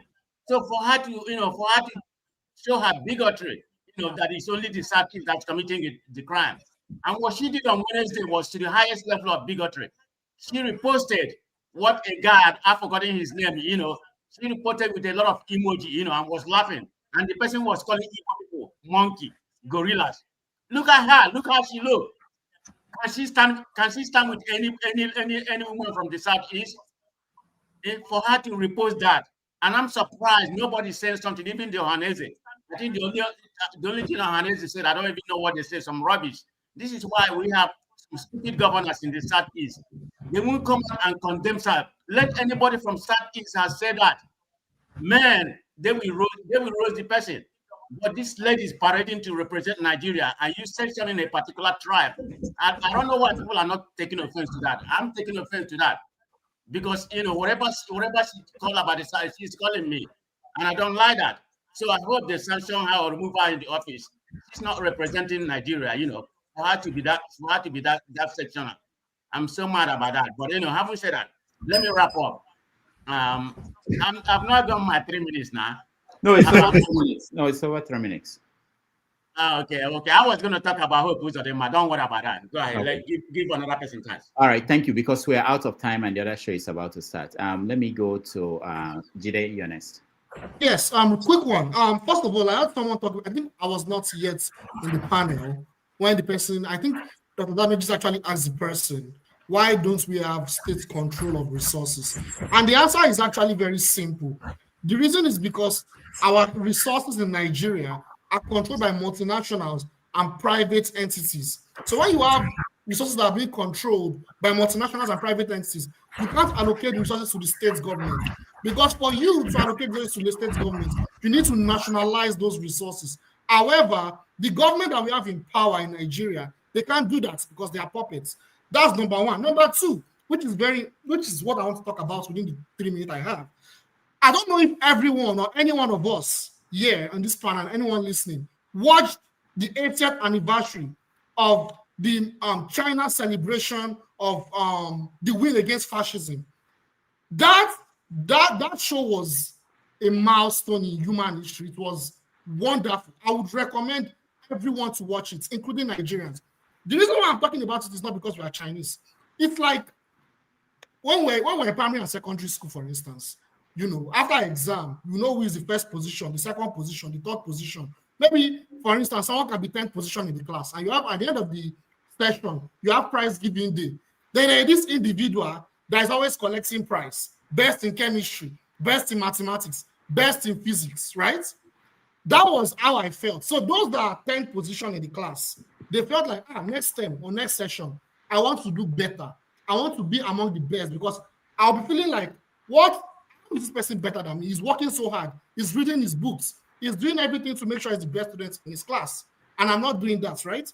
That was how I felt when I watched it. You see, the Chinese people are a people that I think Nigerians need to learn from. They need to uphold. These people are amazing. Like, there's something we need to understand about Chinese history and how they liberated themselves. They liberated themselves from Japanese fascism and they liberated themselves from Western imperialism. And these are the attributes they have. And I'll pose my question to my fellow Nigerians. Number one, they have determination. Number two, they have social cohesion. Number three, they have the ability to resistance. Number four, which is very important, they can sacrifice everything they have for what? For liberation. Number five, they have what? Moral conviction or justice. Number six, they have class consciousness. The last but not the least, they have cultural and national identity, not Islamization, not Jesus Christ, not they have allegiance to their Chinese identity. My question to everybody listening and everyone here is, do Nigerians have any of those? I'll stop there. Thank you. All right. Thank you so much, Jide. I think, Ike, did you get a chance to rant? I'm not sure anymore. Ike, I'm getting old. You did? Okay. All right. Thank you so much. So I think the next person, the last person is Osofia. Where is he?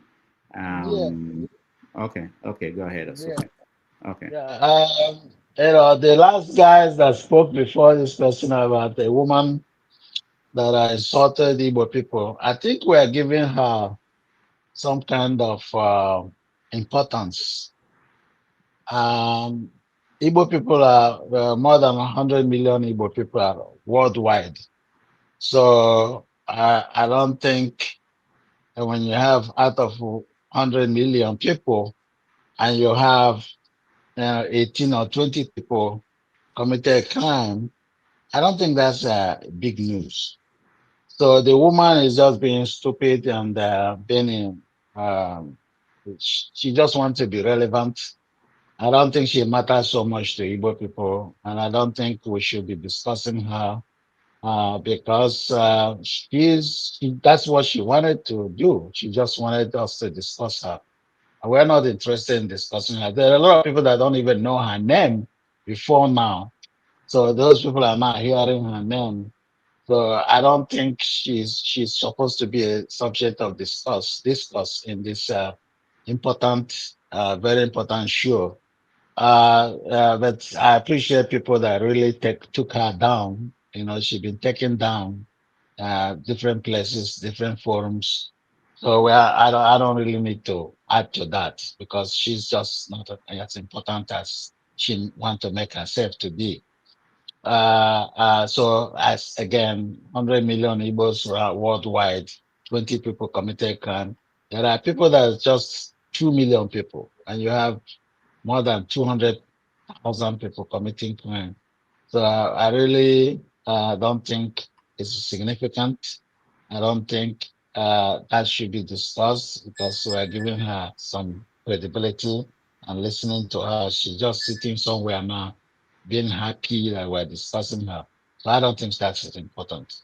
So there are so many important things. And what the guy wanted to say about Hope Uzodinma, I think we should allow him to say something about Hope Uzodinma because that's important to Imo State people, to Igbo people, because he's running Imo State from Abuja.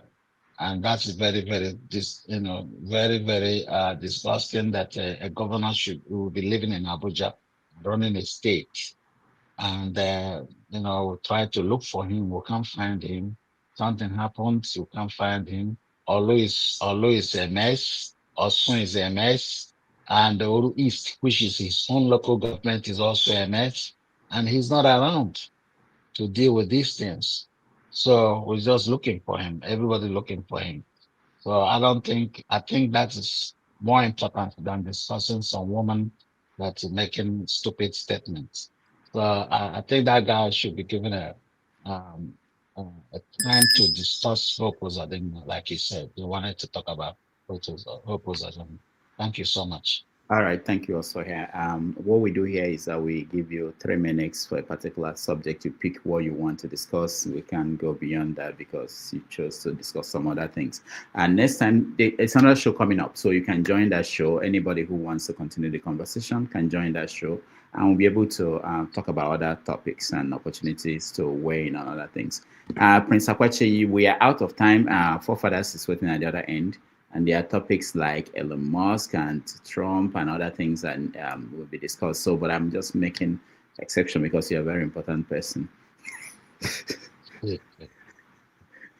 Thank you, Dr. Damages, and I really, really appreciate the time you're giving me. I don't have much to say, but what I want to rant is some of the people we call our brothers in this group, in this platform.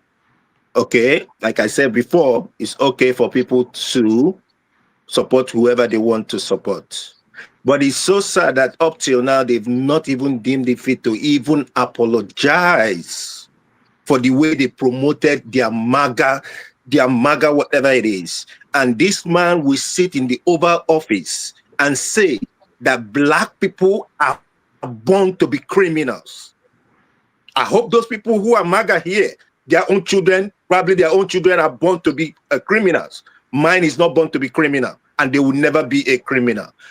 I just don't want to say much. You know, I don't want to say much, but it's so sad that those people, most of the people that are in MAGA that tend to be Christians, believe so much. Somebody who will go, you know, they will support somebody who will go at every length to shut people who wants to reveal certain secrets, shut them up.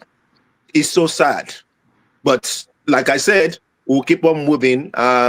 You know, something happens to let us know who is who. And that's all I can say. Thank you, Dr. Damages. I appreciate it. All right, Prince Akwachi, thank you so much. Last, because he's been with us from the beginning, Dexter, I'll give you 2 minutes to run. Thank you, Dr. Damages, for the time. Good evening to everybody. My ranting is this. I find it, you see, maybe everybody has there are different pins that touch your body. You know, what pains me most is, I see it pains me when I see, especially Nigerians, especially this present generation, people that migrated from their own country and moved to the West. And we get to the West and we forget. You go and see how schools are run. You go to a college, you see how a college is. When you enter, you can see the sanity. They have chairs for 20 students. You can see how it is prepared, but you go home. You go to your own house, you see how, you don't even have colleges, go to the secondary schools. The toilets are dirty, the places of learning are dilapidated, it is a mess. But, you know, we still stay in the Western world, and many people are not, I mean, they're not even thinking, how do we change this narrative? The truth is this, the way the world is going, if the Black race, who have a continent to themselves, cannot come together with all the knowledge they have, with everything they've achieved, cannot come together and create sanity. If they can't come together and create sanity in their homeland, they shouldn't expect respect from anybody. Forget about the way, the liberalization of the world. The truth about it is that when resources become scarce, people will move into their own enclaves. And if the Black race today cannot, with everything we have done, with everything we claim to have done, gone to school, professors, make money, we cannot create, we cannot, look, as a human being, what shows you are a human being is your ability to create what you have seen, to create it somewhere else, repeatability. If we can't go and create sanity, if we don't take, look, if you can't give the children that are going to primary school and secondary school a good, safe environment to grow up in, then there's no hope for any country in Africa. If we can't say that education, even if it means that it is 40% or 50% of the national budget that goes into education to make sure that children grow up. Look, people learning, I mean, think about it. In federal universities, 80 students in one class trying to learn, and then they will come out to compete with people that were learning 20 in the same level. You can't compete with that. You can't compete with the sanity, with the world view. But my point is this, if we, after going around, all we're talking is ranting, but we can, one day the people in the West will tell you, get out. And whether you like it or not, they will say, get out. When resources become scarce, people move into their own enclaves. The responsibility for us as Black people is to create sanity in our home. Thank you. All right, thank you so much. On this note, we have to end it. But before we do, I want to, for my own rant, and I want to play this video from a lady in Australia, I believe, from Indonesia. She was concerned about her country. I just want you guys to watch it, just 2 minutes, I believe, and then I'll round up. Indonesia is falling apart and the world needs to know. I'm not in Indonesia right now, I'm pursuing my study in Australia, but I'm watching my home fall apart from afar. And what's happening right now isn't just chaotic, it's tragic, outrageous, and it needs to be talked about. On August 28, 2025, during a protest in Jakarta, an ojol driver, a motorcycle taxi driver named Avan Kurniawan, was run over and killed by an armed police vehicle. And here's the thing, he wasn't there to protest, he wasn't there to demonstrate. He had just delivered a food to a customer nearby. He was just trying to make a living. He wasn't a criminal, he wasn't violent, he was an ordinary worker, someone trying to survive in a country that keeps failing him. And yet, he paid with his life. This wasn't just a tragic incident, it's a symbol of how little value this system places on the lives of the working class. The protest started on August 25, 2025. A massive demonstration erupted across Indonesia, especially in Jakarta. People took the streets to protest against the DPR, Indonesia's House of Representatives. They're supposed to be the people representatives, the voice of Indonesians, but instead, they approved a massive increase to their own salaries. That includes a 50 million rupiah monthly housing allowance, just for housing, per month, for each member. And there are 580 members in total. Meanwhile, the highest minimum wage in Indonesia, which is in Jakarta, is only about 5.4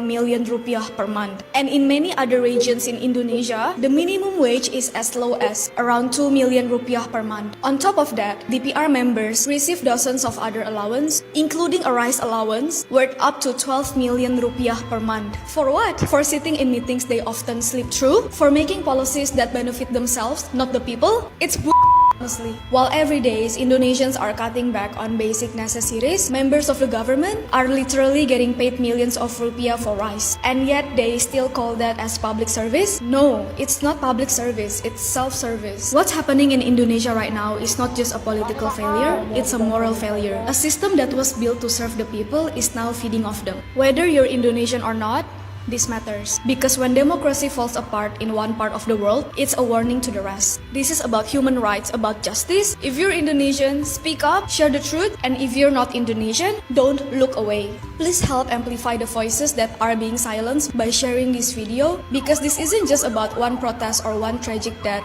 It's about all of us, our future, our dignity, our rights to live in a country that values its people more, not its politician. The world needs to know Indonesia deserves better. All right, so watching this, I was just thinking about Nigeria. If Indonesia being number 16th on the ranking of the world largest economies, GDP and everything, Indonesia is doing well actually compared to where Nigeria is. And people there are still complaining for even the same thing we have, issues we have in Nigeria. And we are not doing enough to bring that up as a matter of concern to our people, for our people, especially those of us abroad. It's a failure on our part. But that's my rant, and I want to thank everybody that joined me. Prince Apache, thank you so much. Dexter, thank you so much. Mr. James, thank you. Ovie, thank you. KJ, thank you. Ike, thank you. Osoher, thank you so much. Those that came in that are gone, I want to thank those that supported us. Oriaku Tope, thank you so much. Oscar Blackbone, thank you, and Dr. Alexander Gomez, thank you. We really depend on these small supports to keep this platform going, and I'm not very good at saying that, but we appreciate when people on their own decide to support, because there are people that we take care of behind the scene who are making this happen. Again, thank you, everybody. Tomorrow on 90 Minutes Africa, I'm going to come with His Royal Highness Igwe from Nobi, my hometown, will be here, and Dr.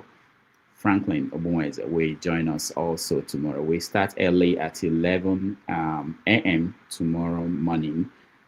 Thank you all for joining us. Those on the comment section, I saw your comments. We are going to join the next stream, which will be hosted by by forefathers. Again, thank you, and I see you all tomorrow.